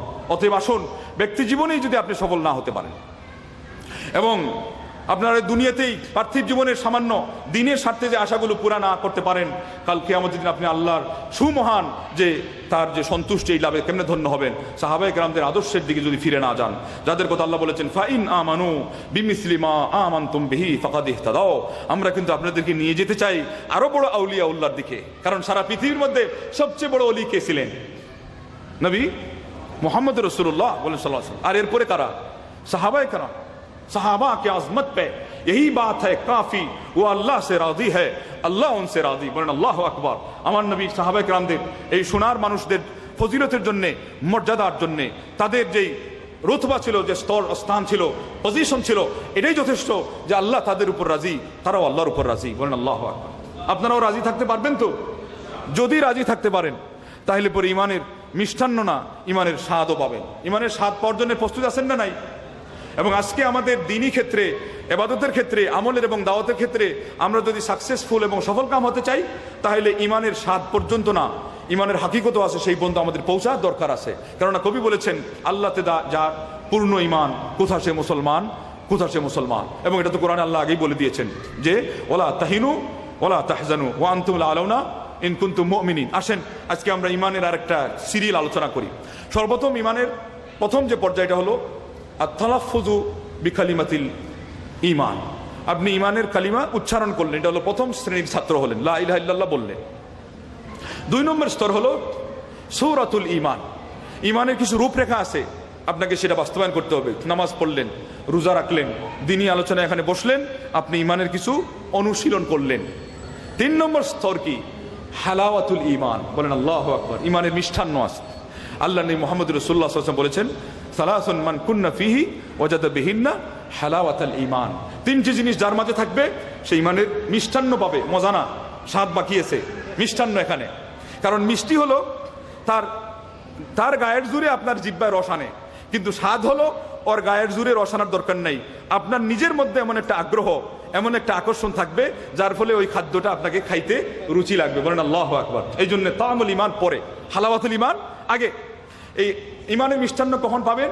যখন আল্লাহ রাব্বুল আলামিনের, আল্লাহ এবং আল্লাহর নবী আপনার কাছে এই পৃথিবীতে তাদের 2 জন ছাড়া সকল ব্যক্তি, সকল বস্তু, সকল জিনিস, সকল টার্গেট, সকল স্বপ্ন, সকল লক্ষ্য উদ্দেশ্য, সকল কার্যকলাপ, কর্মতৎপরতা, অ্যাক্টিভিটিস অপেক্ষা সর্বাপেক্ষা শীর্ষে এবং প্রিয় হওয়াতে সবার ঊর্ধ্বে থাকবেন, তখন আপনি প্রথম দায়িত্ব পালন করলেন ইমানের মিষ্টান্ন অনুভব করার, উপভোগ করার। বলেন আল্লাহু আকবার।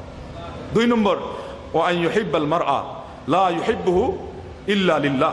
কোনো মানুষকে যখন এই ব্যক্তি ভালোবাসবে তো কেবলমাত্র শুধুমাত্র আল্লাহর উদ্দেশ্যে ভালোবাসবে। আল্লাহু আকবার। এখন আল্লাহর ভালোবাসাটা, প্রিয় নবী মুহাম্মদ রাসূলুল্লাহ সাল্লাল্লাহু আলাইহি ওয়াসাল্লামের ভালোবাসাটা এমন এক পর্যায়ে পৌঁছে গেছে, ওই জায়গাতে গিয়ে তার সব কিছু একাকার হয়ে গেছে। আশবাহতি আদাই ফাসিরতু উহিব্বুহুম, আশবাহতি আদাই ফাসিরতু উহিব্বুহুম লিআন্না হুব্বি মিনকি হুব্বি মিনহুম ওয়াকাফাল হাওয়াবি হাইথু আনতি فليس لي متقدم ولا متأخر أجد الملامة في أجد اللذة في ملام أجد الملامة في حبك لذيذة حبا لذكرك فليلمني اللوم। কবি বলেছেন যে আপনি যাকে প্রকৃত অর্থে ভালোবাসেন, সেই প্রকৃত অর্থে ভালোবাসার কারণে ওর আকৃতি যদি কোনো শত্রুও ধারণ করে, ওই শত্রুকেও আপনি ভালোবাসতে বাধ্য হবেন। আল্লাহু আকবার, লা ইলাহা ইল্লাল্লাহ, আল্লাহু আকবার। বন্ধুগণ, প্রকৃত অর্থে আমরা কি আল্লাহকে ভালোবাসতে পেরেছি? আজকে আল্লাহর অসংখ্য অগণিত নিদর্শন আমাদের চোখের সামনে আছে, ওগুলো দেখে আল্লাহকে চিনতে আমরা রাজি না, আল্লাহর কথা চিন্তা করতে প্রস্তুত না, আল্লাহর দায়িত্ব আদায় করতে রাজি না। এই নির্দেশ কঠিন হয়ে গেল। রমজান কেন গরমের মধ্যে আসলো? রমজান কেন গরমের মধ্যে আসলো? এবং আমার কোম্পানির কাজ অনেক হার্ড, এমন অবস্থায় আমি রোজা রাখবো না। শুনেন কি শুনেন না? শুনেন কি শুনেন না? সবটাই মানতে পারি, তবে এই জামাত সহকারে ফজরের নামাজ আর মানতে রাজি না। আছে না নাই? সমাজে আছে। সব কিছু করতে পারবো, তবে বিয়ে শাদীটা আমার সমাজের স্টাইলে আমি করব। সমাজে এই রীতি আছে না নাই? সব কিছু ঠিক আছে ইসলামের, কিন্তু সুদ ঘুষের ব্যাপারটা যেন মানা কঠিন হয়ে গেছে। সব কিছু ঠিক আছে, পর্দাটা বর্তমান আধুনিক যুগে চলে না। কথা শুনেন কি শুনেন না? তাহলে পরে কি পাইলেন আপনি? মহব্বতের কি পাইলেন? কি দেখছেন? মহব্বত কাকে কয়? অথচ একজন জরিনা বিবিকে মহব্বত করে জান দিয়ালায়। কথা কি দেখেন না? দেখেন নাই? হ্যাঁ, একটা মেয়ের সাথে প্রেম করে শেষ পর্যন্ত বলে যে যখন প্রেমে আর ধরা দিলই না, আমার দুনিয়াতে থাকার কোনো অর্থ নাই, গলায় ফাঁস লাগিয়ে সে নিজেই মরে যায়। হয়েছে কি হয় নাই? কিন্তু সাহাবায়ে কেরামগণ কিসের নিদর্শন এই দুনিয়ার মানুষকে দিয়ে গেছেন? চিহ্ন দিয়ে গেছেন। কিসের আপনার প্রমাণ দিয়ে গেছেন? প্রকৃত অর্থে আল্লাহ রাব্বুল আলামিনের উদ্দেশ্যে যদি ভালোবাসাটা মনের ভিতরে জাগরিত হয়, তাহলে বাসর রাইতে যেই মহিলাকে চয়ন করে নিয়ে আসা হয়েছে জীবনের স্বপ্নে, এবং এরা সৎ এবং ওই মহিলাও সৎ, তার সাথে বাসর হবে, মিলন হবে।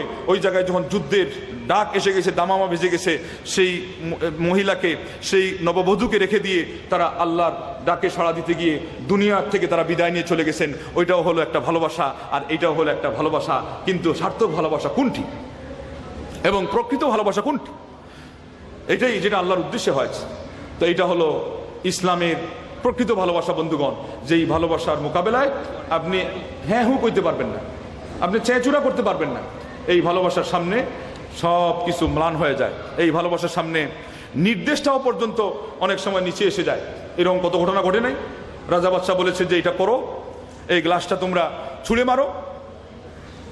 তখন কেউ ছুঁড়ে মারে নাই বলে এটা কাঁচের গ্লাস ভেঙে যাবে, কিন্তু যে ভালোবাসে সে ছুঁড়ে মারছে।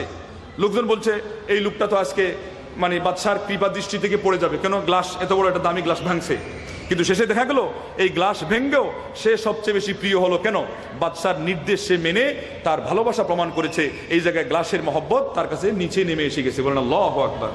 আপনার জীবনের মায়া, আপনার পোশাকের মায়া, আপনার টাকা পয়সার মায়া, আপনার সংসারের মায়া, আপনার আপনজনের মায়া, আপনার ব্যাংক ব্যালেন্সের মায়া, আপনার অ্যাকাউন্টের মায়া, আপনার এই দুনিয়ার প্রফিটের মায়া, আপনার যত কিছু আছে ক্রেডিটের মায়া যখন জলাঞ্জলি দিতে পারবেন আল্লাহ এবং আল্লাহ নবী মুহাম্মদ রাসূলুল্লাহ সাল্লাল্লাহু আলাইহি ওয়াসাল্লামের নির্দেশের উদ্দেশ্যে, তখনই আপনি প্রমাণ করতে পারবেন যে আপনি আল্লাহকে সবচেয়ে বেশি ভালোবাসেন। আল্লাহু আকবার। এবং এরপরে না আসবে যে একজন মানুষকে ভালোবাসতে গেলেও আপনি শুধু শুধু আল্লাহর উদ্দেশ্যে ভালোবাসবেন, কারণ আপনার জীবনের মূল টার্গেট হয়ে গেছে ওইটা।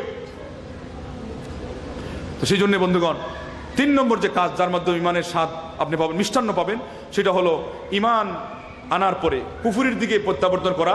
একজন মানুষের কাছে এত কঠিনভাবে গৃহীত হবে যে সে আগুনে নিক্ষিপ্ত হওয়াকেও বেছে নিতে পারে, কিন্তু কুফরির দিকে আর ফিরত যেতে পারে না। আজকে আমাদের মধ্যে কি এই পরিমাণ ইমান আসছে? আমরা তো অনেক ইমান ভঙ্গকারী জিনিস করে যাচ্ছি অনায়াসে, বলে সমাজের লোক না জানি কি বলবে। আমাদের সমাজে হুজুর পীর মুরিদের ব্যবসা চলে, অতএব এই জায়গাতে শিরিক কি আর বেদাত কি আমি জানি না, এই জায়গাতে আল্লাহর ভালোবাসা কোন দিকে গেল না গেল জানি না। ওরাও তো আল্লাহর ভালোবাসার জারি গান গায়, ওরাও তো বলে চোখের পানি। আর চোখের পানি যদি আনাই দেওয়া যায় তাহলে আমাদের সমাজে আর শিরিকের সংজ্ঞা বলার দরকার নেই। কথা কি বাস্তব না অবাস্তব? চোখের পানি যদি এসে যায় আর শিরিকের দরকার হয় না। মান্না গঞ্জাম দর জমিন ও আসমা লেকিন গঞ্জাম দর কুলুবে মুমিনা। যদি বক্তা বলে দেয় যে আমি আসমান জমিনে ঠাই পাই না, কিন্তু আমার মুমিন বান্দার ছোট্ট একখানা অন্তরে আমি আল্লাহ ঠাই পেয়ে যাই, যদি এই কথা বক্তা বলে, আর আমাদের ইমান ইসলাম তাওহীদের সংজ্ঞার আর কোনো সংজ্ঞা এবং আমাদের বুদ্ধি বিদ্যা আর কিছুই থাকে না। কথা কি বাস্তব না অবাস্তব?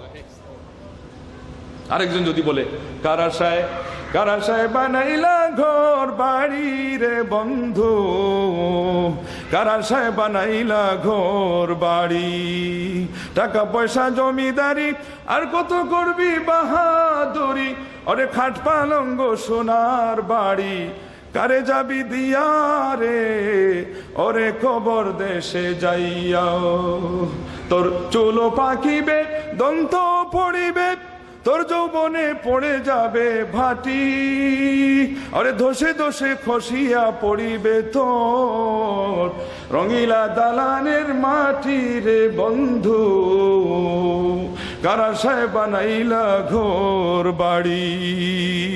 ঠিক আছে, কথা ঠিক আছে, কিন্তু এই গানটা শুনে আর এইভাবে যদি আপনাকে বাবা কবরের কথা স্মরণ করো, মরণের কথা স্মরণ করো বলে যদি ওই পকেট উজাড় করতে চায়, তাহলে এটা কি ঠিক? এটা কি সাধুতার কাজ হলো? এটা তো সাধুতা হলো না। Honesty without efficiency is worthless, efficiency without honesty is dangerous. ইংলিশে বলা হয়েছে আপনার কাছে সাধুতা আছে কিন্তু বিদ্যা নাই, সাক্ষরতা নাই, এটা হলো পাওয়ারলেস, এটা কোনো পাওয়ার নাই, শক্তি নেই। কিন্তু বিদ্যা আছে, বুদ্ধি আছে, কিন্তু সাধুতা নাই, এটা হলো ডেঞ্জারাস, মানে মারাত্মক। আজকে 2-1টা কোরআনের আয়াত আমি জানি, নবীর 2-1টা হাদিস জানি, আমি এইভাবে কিছু কথা জানি, হিকমতের কথা, এটা হলো ডেঞ্জারাস। এটা যদি আমি অপব্যবহার করি তাহলে বিশেষ করে যে কোনো সরল প্রাণ মানুষকে আর বাংলার জমিনের পুরুষদেরকে আর আমার মা বোনদেরকে ধোঁকা দিতে আর সময় লাগে না। কথা কি বাস্তব না অবাস্তব? জীবনের মায়ায় মনের হেলায় গেথেছিল যত ফুল, কবরের দেশে একা একা শুয়ে বলে ওগো করেছি যে সবই ভুল। এই কথা আমাদেরকে আসলে স্মরণ করতে হবে যে কবরের দেশে চলে যাওয়ার পরে আল-ইয়াউমা আমালুন ওয়ালা হিসাব ওয়া গাদান হিসাবুন ওয়ালা আমাল, অর্থ ঠিক রেখে তার ব্যাখ্যা ও মর্ম ঠিক রেখে বন্ধুগণ এগুলো কথা হিকমতের কথা থেকে অবশ্যই শিক্ষা নিতে হবে। কিন্তু এটাকে বাবারা কান্দ কইয়া ব্যবসা বানানো তো ঠিক না, কারণ এতে সাধারণ মানুষ ধোঁকায় পড়ে যায়। আকীদা বিঘ্নিত করা তো ঠিক না, কারণ ওই কবিতায় কি বলা হয়েছে যে আল্লাহ নাকি বলছেন তিনি আসমান জমিনে ঠাই পান না কিন্তু মুমিনের অন্তরে ঠাই পান। এই তথ্যটা ভুল না? এবার আপনি যতই সুর দেন, যতই আপনি মন গলানো কথা বলেন, আপনি তো মানুষকে কান্দাই ফেলতে পারবেন। জ্ঞানীগণ বলেছেন, গুণীগণ বলেছেন, আপনি যদি সাধারণ মানুষকে আকর্ষণ করতে চান তবে তাদের সাথে যেই জিনিসের হুজুগ চলছে ওইটা নিয়ে, ওই প্রসঙ্গ নিয়ে কথা বলেন। আর যদি মহিলাদের দৃষ্টি আকর্ষণ করতে চান তবে তাদের অন্তরে আঘাত করেন, মানে তাদের আবেগের উপরে আপনি একটা কথা বলেন, আপনি সাথে সাথে বেকায়দা করে ফেলতে পারবেন। আজকে আমাদের সমাজে প্রচুর পরিমাণে পুরুষ এবং নারী এদেরকে মুরিদ বানিয়ে সব শেষ করে দেওয়া হচ্ছে শুধুমাত্র এই আবেগকে ব্যবহার করে। এবং সাধারণ মানুষের হুজুগ কি? আমরা জান্নাত পেতে চাই, আমরা আল্লাহ ভক্ত, বাংলার মাটির মানুষ হলো নরম অন্তরের মানুষ, সহজেই তারা কি আল্লাহ পাওয়ার যে কোনো রাস্তা দেখাই দিলে তারা কিন্তু আর সব কিছু ভুলে যায়। কথা বাস্তব না বাস্তব? এমত অবস্থায় এই মানুষটা মারাত্মক ধরনের অন্যায় করবে, সে তাদের প্রতি জুলুম করবে, তাদেরকে প্রতারণায় নিবে এবং ধোঁকা দিবে। যেই মানুষ ভুল পন্থায়, যার মধ্যে অনেস্টি গুণ নাই, সে অনেস্ট না, সে সাধু না, সে হলো ওই সাধু যেই সাধু সেজেছে, ওই সাধু থেকে সাবধান থাকা দরকার ছিল। এই সমস্ত মানুষের প্রতি অনেক বড় জুলুম করে যাচ্ছে বন্ধুগণ। আজকে সময়ের দাবি এবং দ্বীন ইসলামের আরো বড় দাবি যে যোগ্য আলেম যারা কোরআন বুঝেন, যারা নবীদের দাওয়াতের যে থিওরি ছিল, যেই পথ পদ্ধতি ছিল, এটা সঠিকভাবে হৃদয়ঙ্গম করেছেন, তাদের বাস্তব জীবনের সাথে অভিজ্ঞতা মিলিয়েছেন, তাদেরকে দায়ী সাজা এবং তাদেরকে দায়ী হিসাবে আজকে অ্যাকসেপ্ট করা, তাদেরকে সাদর সম্ভাষণ এবং ওয়েলকাম জানানো। কিন্তু বাংলার মুসলমান এখন পর্যন্ত সেই সৌভাগ্যের দিকে তারা অগ্রসর হয়নি। দায়ী কে হবে? দাওয়াত কখন দেওয়া যাবে? নবীদের ওয়ারিস হবে, উত্তরসূরি হবে, তখন না সে দায়ী হবে? আল্লাহু আকবার। তো সেই জায়গায় প্রচুর পরিমাণে প্রয়োজন রয়েছে তার বিদ্যা ও বুদ্ধি এবং অভিজ্ঞতার। সাহাবায়ে কেরামদের মধ্যে এই কথা প্রসিদ্ধ ছিল। ওই যে হাকিম আবু দারদা রাদিয়াল্লাহু আনহু উনি বলেছেন, আল্লাহু আকবার, উনি বলেছেন লা ইয়াজালুন নাসু বিখাইরিন মা আখাযাল আসাগিরু মিনাল আকাবির। মানুষ ততদিন পর্যন্ত কল্যাণের উপর থাকবে যতদিন ছোটরা বড়দের কাছ থেকে গ্রহণ করবে। এই কথার অর্থ কি? এই অর্থে একটা হাদিসও আছে বিশুদ্ধ, যে বরকত থাকে বড়দের থেকে ইলম নেওয়ার মধ্যে। এটার অর্থ কি? ইমাম মালিক রাহিমাহুল্লাহ বলেছেন, ততক্ষণ পর্যন্ত আমি ফতোয়া দেইনি যতক্ষণ পর্যন্ত মদিনার 70 জন জ্ঞানী গুণী বিজ্ঞ প্রাজ্ঞ বিদ্বানরা আমার সম্পর্কে সার্টিফাই না করেছেন যে আমি দ্বীন সম্পর্কে কথা বলার যোগ্য। বলেন আল্লাহু আকবার। আজকে এই কথাগুলো মনি মুক্তা হীরা প্রবাল পান্নার মতো সাগরের নিচে ডুবে আছে, আর বাংলার মুসলমানদেরকে তছনছ করে ফেলে দেওয়া হয়েছে। আকাশ পাতাল মুখরিত করে দাওয়াত, দায়ী, ওয়াজ, বক্তা, সেমিনার, সেম্পিয়াম দিয়ে আজকে বিভ্রান্ত করা হচ্ছে। সেই জন্যে খুঁজে বেড়া, প্রাচ্য থেকে প্রাচ্যেও যদি যেতে হয়, যোগ্য আলেম কোথায়, যোগ্য দায়ী কোথায়, যোগ্য বক্তা, যোগ্য লেখক কোথায়, সমাজপতি কোথায়? প্রিয় নবী মুহাম্মদ রাসূলুল্লাহ সাল্লাল্লাহু আলাইহি ওয়াসাল্লাম এই কথাই বলেছিলেন যে আমার নগরীতে, আমার মদিনার মসজিদে এমন একজন আলেম হবে, সেই আলিমের কদর যারা বুঝবে তারা পৃথিবীর প্রাচ্য থেকে তারা ঘোড়ার উপর, উটের উপর সওয়ার হয়ে হলেও এই জায়গাতে আসবে ইলম শিক্ষা করার জন্য। এর অর্থ কি? এর অর্থ হলো যোগ্য আলিমের সন্ধান পেলে সারা পৃথিবীর এক প্রান্ত থেকে আরেক প্রান্তে গিয়ে হলো তার সাথে গিয়ে আপনার দেখা করে তার কাছ থেকে ইলম আনার জন্য আপনি বেকুল হবেন, আপনি পাগল পারা হবেন। কেননা দ্বীনের সঠিক সন্ধান এটা পৃথিবীর মধ্যে সবচেয়ে বেশি মূল্যবান বস্তু। আর আজকে আমরা প্রতিনিধি হিসাবে যাই, আমাদের কলিজার টুকরা আদরের দুলাল দুলালিদেরকে আমরা পাঠাই কোথায়? ইউরোপে, আমেরিকায়, ব্রিটেনে। কি নিয়ে আসবে? ডাক্তারি বিদ্যা, ইঞ্জিনিয়ারিং বিদ্যা। ঠিক আছে, আল ইলমু ইলমান, ইলমুল আদিয়ান ওয়া ইলমুল আবদান। ইমাম শাফি রাহিমাহুল্লাহ বলেছেন বিদ্যা দুই প্রকার, শারীরিক বিদ্যা এবং ধর্মীয় বিদ্যা। কিন্তু কোনটা আসল, কোনটা আমাদের প্রকৃত অর্থে কাজ দিবে দুনিয়া এবং আখিরাতে, আমাদেরকে সফলতা দিবে? কোনটা? ইলমুল আদিয়ান, দ্বীনের ইলম। ওই শাফি রাহিমাহুল্লাহ বলেছিলেন লা তাসকুনান্না ফি বালাদিন লাইসা ফিহা আলিমুন ইউমবিউকা আন আমরি দীনিক ওয়ালা তাবিবুন ইখবিরুকা আন আমরি বাদানিক। এমন কোন শহরে তুমি বাস করতে যাবে না যেই শহরে কোনো আলেম নাই, যে আলেম তোমাকে দ্বীনের ফতোয়া বলতে পারবে না। আর এমন কোনো ডাক্তার নেই যে ডাক্তার তোমার শারীরিক সমস্যার কথা চেক করে টেস্ট করে সে বলে দিতে পারে না। আজকে তো ল্যাবরেটরির অভাব নাই শরীরের চেক করার জন্য, কিন্তু একটা ল্যাবরেটরিও বাংলাদেশে নাই রিকগনাইজড হিসাবে এবং এলাওয়েড হিসাবে, না সরকারিভাবে না বেসরকারিভাবে, যেটা মানুষের ধর্মীয় রোগের নির্ণয় করবে, রোগ নির্ণয় করে মানুষকে ঔষধ দিবে। কথা বাস্তব না অবাস্তব? কিন্তু এর এগেনস্টে চারাগাছের মতো রিসার্চ সেন্টার, যেমন ফুটপাতেও দেখা যায় আপনার ডিজিটাল, আপনার এই যে ভিডিও ডিজিটাল স্টুডিও, সেখানে ছবি তোলা হয় ডিজিটাল পদ্ধতিতে। এইভাবে আপনার যে কোনো আনাচে কানাচে অলিতে গলিতে রিসার্চ সেন্টার। শেষ পর্যন্ত ওখানে ভিতরে দেখবেন একটাও গবেষণার কোনো মূলনীতি তো দূরের কথা, গবেষণার কোনো কাজই নাই। যার যে সমস্ত স্তুতি আছে, যার যে সমস্ত মেটেরিয়ালস আছে, যে সমস্ত অগ্রহণযোগ্য বস্তা পচা যত তথ্য আছে, সেগুলোকেই শুধু সিরিয়াল করা হচ্ছে এবং মানুষের সামনে অখাদ্যগুলোকে, অপথ্যগুলোকে উপস্থাপন করে নিজের যে ওয়ে, নিজের যে তরিকা, নিজের যে পথ পদ্ধতি, এটা অ্যাডভার্টাইজ করা হচ্ছে, ওকালতি করা হচ্ছে, দালালি করা হচ্ছে। আল্লাহর দিন দিনের জায়গায় পড়ে আছে, মানুষ সেখান থেকে পর্দার আড়ালে বঞ্চিত হয়ে ধুকে কাঁদছে, মরছে এবং দিশাহারা অবস্থায় তারা হাহাকার করছে। তাদেরকে আসলে আল্লাহর দিনের গবেষণামূলক সঠিক তথ্য দেওয়ার বিশেষ কোনো পক্ষ কিন্তু বাংলার মাটিতে নাই। আসুন, ইমানের হালাওয়া, আমরা মিষ্টান্ন সম্পর্কে আলোচনা করলাম, সেটা হলো কত নম্বর স্তর? সেটা হলো তৃতীয় স্তর। চতুর্থ স্তর হলো ইমানের স্বাদ। যাকা তামাল ইমান মান রাদিয়া বিল্লাহি রাব্বান ওয়া বিল ইসলামি দীনান ওয়া বি মুহাম্মাদিন নবিয়্যা। আল্লাহ নবী মুহাম্মদ রাসূলুল্লাহ সাল্লাল্লাহু আলাইহি ওয়াসাল্লাম বলেছেন, ইমানের স্বাদও পেয়ে গেছে ওই ব্যক্তি যে ব্যক্তি আল্লাহকে রব হিসাবে পেয়ে সন্তুষ্ট, ইসলামকে তার ধর্ম তথা জীবন ব্যবস্থা হিসাবে পেয়ে সন্তুষ্ট এবং নবী মুহাম্মদ রাসূলুল্লাহ সাল্লাল্লাহু আলাইহি ওয়াসাল্লামকে তার আদর্শ হিসাবে পেয়ে সন্তুষ্ট। বন্ধুগণ, এই কথাটা অত্যন্ত গুরুত্বপূর্ণ। এবং কেন সে হালাওয়াতুল ইমানের পরে আসলো, ইমানের মিষ্টান্নের পরে স্বাদ কেন আসলো, এবং এই জায়গায় এই বিষয়গুলো কেন, যেগুলো আমলের সাথে বিশেষ সম্পর্ক রাখে না, যেগুলো আপনার থিওরির সাথে সম্পর্ক, বিশ্বাসের সাথে সম্পর্ক। বোঝা গেল ইমান এমন একটা জিনিস, সেটা আপনার জীবনের আগেও এবং জীবনের পরেও। বলেন সুবহানাল্লাহ। সেই জন্যে ওই সূরা আল ইমরানে আমরা একটু পরেই দেখতে পাই, যেখানে 204 নম্বর আয়াতে আমি আপনাদেরকে বলেছিলাম যে আমাদেরকে বলে দেওয়া হয়েছে যে আপনারা সৎ কাজের আদেশ দিবেন এবং অসৎ কাজে বাধা প্রদান করবেন। সেই জায়গাতেই আবার আল্লাহ রাব্বুল আলামিন তার 3-4টা আয়াতের পরে গিয়ে বলেছেন, কুনতুম খায়রা উম্মাতিন উখরিজাত লিন-নাস তা'মুরুনা বিল মা'রুফ ওয়া তানহাউনা আনিল মুনকার। এরপরে কি? ওয়া তু'মিনুনা বিল্লাহ। বলেন আল্লাহু আকবার। ওয়া তু'মিনুনা বিল্লাহ।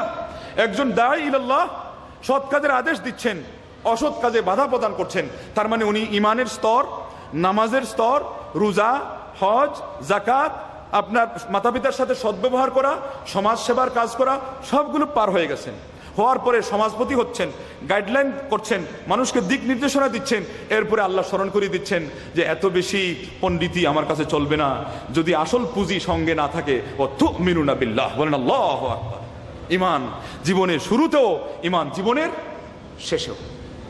এবং শুরুতে হলো প্রাথমিক ইমান, আর শেষে হলো গঠিত ইমান। যেই গঠিত ইমান তৈরি হয়ে গেলে যে জিনিসই দিবেন স্বাদ লাগবে। যেই মানুষের শরীর সুস্থ, তাকে এই চাতে চিনি দিলেও মজা লাগবে, এবং রুচিশীল মানুষকে চিনি কম দিলেও চালিয়ে যেতে পারবে। বিশেষ করে যদি ওনার ওই সুগারের সমস্যা থাকে, ওনার তো চিনি ছাড়া চাটাই ফেভারিট। কথা ঠিক না বে ঠিক? উনি এটাকে গ্রহণ করে নিয়েছেন বলে তার কাছে চিনি ছাড়াও স্বাদটা মজা, চার স্বাদ আছে। ইমানের সকল দিক বিদিককে আপনি যখন অন্তর থেকে গ্রহণ করে নেবেন, এমন অবস্থায় শুধু স্বাভাবিক উইদাউট সুগার কেন, আপনাকে যদি তিক্ত কোনো জিনিসে দেওয়া হয় সেটা পান করতে আপনি স্বাদ পাবেন। মানে আল্লাহু আকবার। অসুস্থ ব্যক্তি যখন সুস্থ হওয়ার স্বপ্ন দেখে, কঠিন রোগ থেকে উদ্ধার পাওয়ার স্বপ্ন দেখে, তখন তাকে দুনিয়ার সবচেয়ে বেশি তিতা কোনো জিনিস মুখে দিলেও সে কিন্তু বিসমিল্লাহ বলে দেখবেন যে স্বাচ্ছন্দ্যে সেটা ঢুক গিলছে আর ব্যবহার করছে। কেন? স্বপ্ন দেখছে 2 দিন পরে 3 দিন পরে আমি সুস্থতার সুবাদ, সুস্থতার সুগন্ধি, সুস্থতার যে একটা আরাম, ওইটা আমি উপভোগ করবো। বলেন আল্লাহু আকবার। মুমিন ব্যক্তি জান্নাতের আশায়, আল্লাহর সন্তুষ্টির স্বপ্নে, কাল কিয়ামতের দিন আল্লাহর সাথে তার সাক্ষাৎ হবে, সে দুনিয়াতে মুক্তি পাবে, জান্নাত লাভে পরকালে ধন্য হবে। এই জন্যে তার ইমানি পরীক্ষা হিসাবে যদি তার রক্ত ঝরানো কোনো পরীক্ষাও আসে, অগ্নি পরীক্ষাও আসে, সেগুলো সহাস্য শরীরে, মুখে ও বেদনে ও বদনে সে গ্রহণ করে নে, বরণ করে নে। কথা ঠিক না বেটি? এই জন্যে এই জায়গাতে এসে বলা হলো ইমানের সাথে সম্পৃক্ত জিনিসগুলোর মাধ্যমে যাকা তামাল ইমান, ইমানের স্বাদ পেয়েছে। কারণ মিষ্টিতে চিনির স্বাদ, মিষ্টির টানে মুখে রস আসে, আর স্বাদটা মিষ্টি টান লাগে না। যিনি ব্যবহার করতেছেন ওনার একটা প্রস্তুতি আছে, ওনার একটা গঠন করার একটা প্রণালী আছে, পর্যায় আছে, ওই পর্যায়ে পৌঁছে গেছেন। এখন আর টক মিষ্টি ঝাল দিয়ে রস আনার দরকার নাই, ওনার ভিতর থেকে একটা শক্তি কাজ করছে, যেই শক্তি ওনাকে ওই জিনিস স্বাদ লাগিয়ে দিচ্ছে। বলেন আল্লাহু আকবার। পারবেন তো ওই পরিমাণ ইমান আনতে? ওই পরিমাণ ইমান আনতে রাজি আছেন না সবাই? যেই পরিমাণ ইমান আনলে আমার আল্লাহ খুশি হবেন, যেই পরিমাণ ইমান আনলে বাহ্যিক যত উপায় উপকরণ আছে সেগুলোর ঊর্ধ্বে আপনি বসতে পারবেন, সেই পরিমাণ ইমানের আজকে প্রয়োজন না নাই?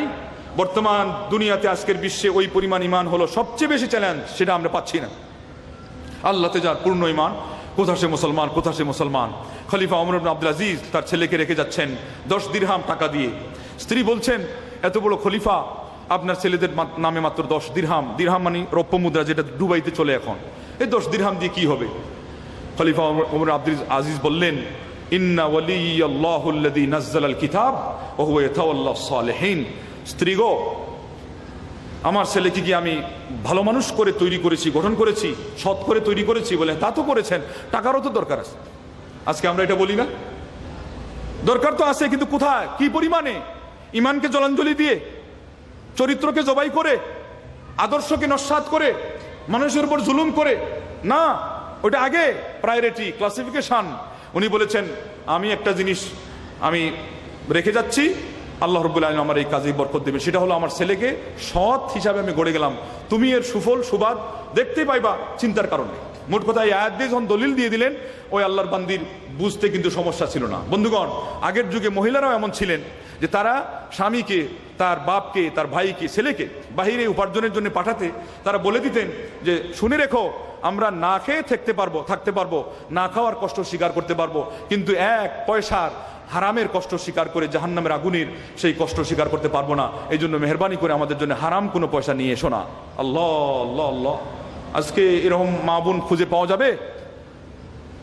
কিন্তু আমি আশা করবো এখন থেকে যেন আমরা তৈরি হই, আমরা আমাদেরকে তৈরি করি। পারবেন তো ইনশাআল্লাহ? আপনারা অভিভাবক হিসাবেও আপনাদের দায়িত্ব আছে না নাই? এবং মা বোন হিসাবে ওনাদেরকেও ওনাদের কিছু দায়িত্ব পালন করার ব্যাপার স্যাপার আছে তো। যেই ঢাঁচাতে আপনি চাচ্ছেন যে কোনো ভালো প্রোডাকশন উপার্জন করবেন, সেই ঢাঁচাটাও ওইভাবে ওই মানে তৈরি করা দরকার। তো মাও বোনরা হলো ফ্যাক্টরি, তাদের থেকে আমরা প্রজন্মের আশা করি তারা যেই মানে যেই পর্যায়ে নিজেদেরকে তুলবেন সাধনা করার মাধ্যমে, আমরা কিন্তু ওই ধরনের জেনারেশন উপহার পাবো। আলুম্মু মাদ্রাসাতুন ইন আদাত্তাহা আদাত্তা শাবান তাইয়িবাল আরাকি। মাই হলো মাদ্রাসা, মা হলো বিদ্যালয়, মাই হলো শিক্ষাগার। তাকে যদি গঠন করতে পারো তবে তুমি একটা জাতি, জেনারেশন গঠন করলে। বলেন আল্লাহু আকবার। এটা ইসলামের কথা, মুসলিম মনীষীদের কথা। আজকে আমরা তো সব ভুলে গেছি। ডেল কার্নেগির কথা ছাড়া আমরা আর কিচ্ছু বুঝি না।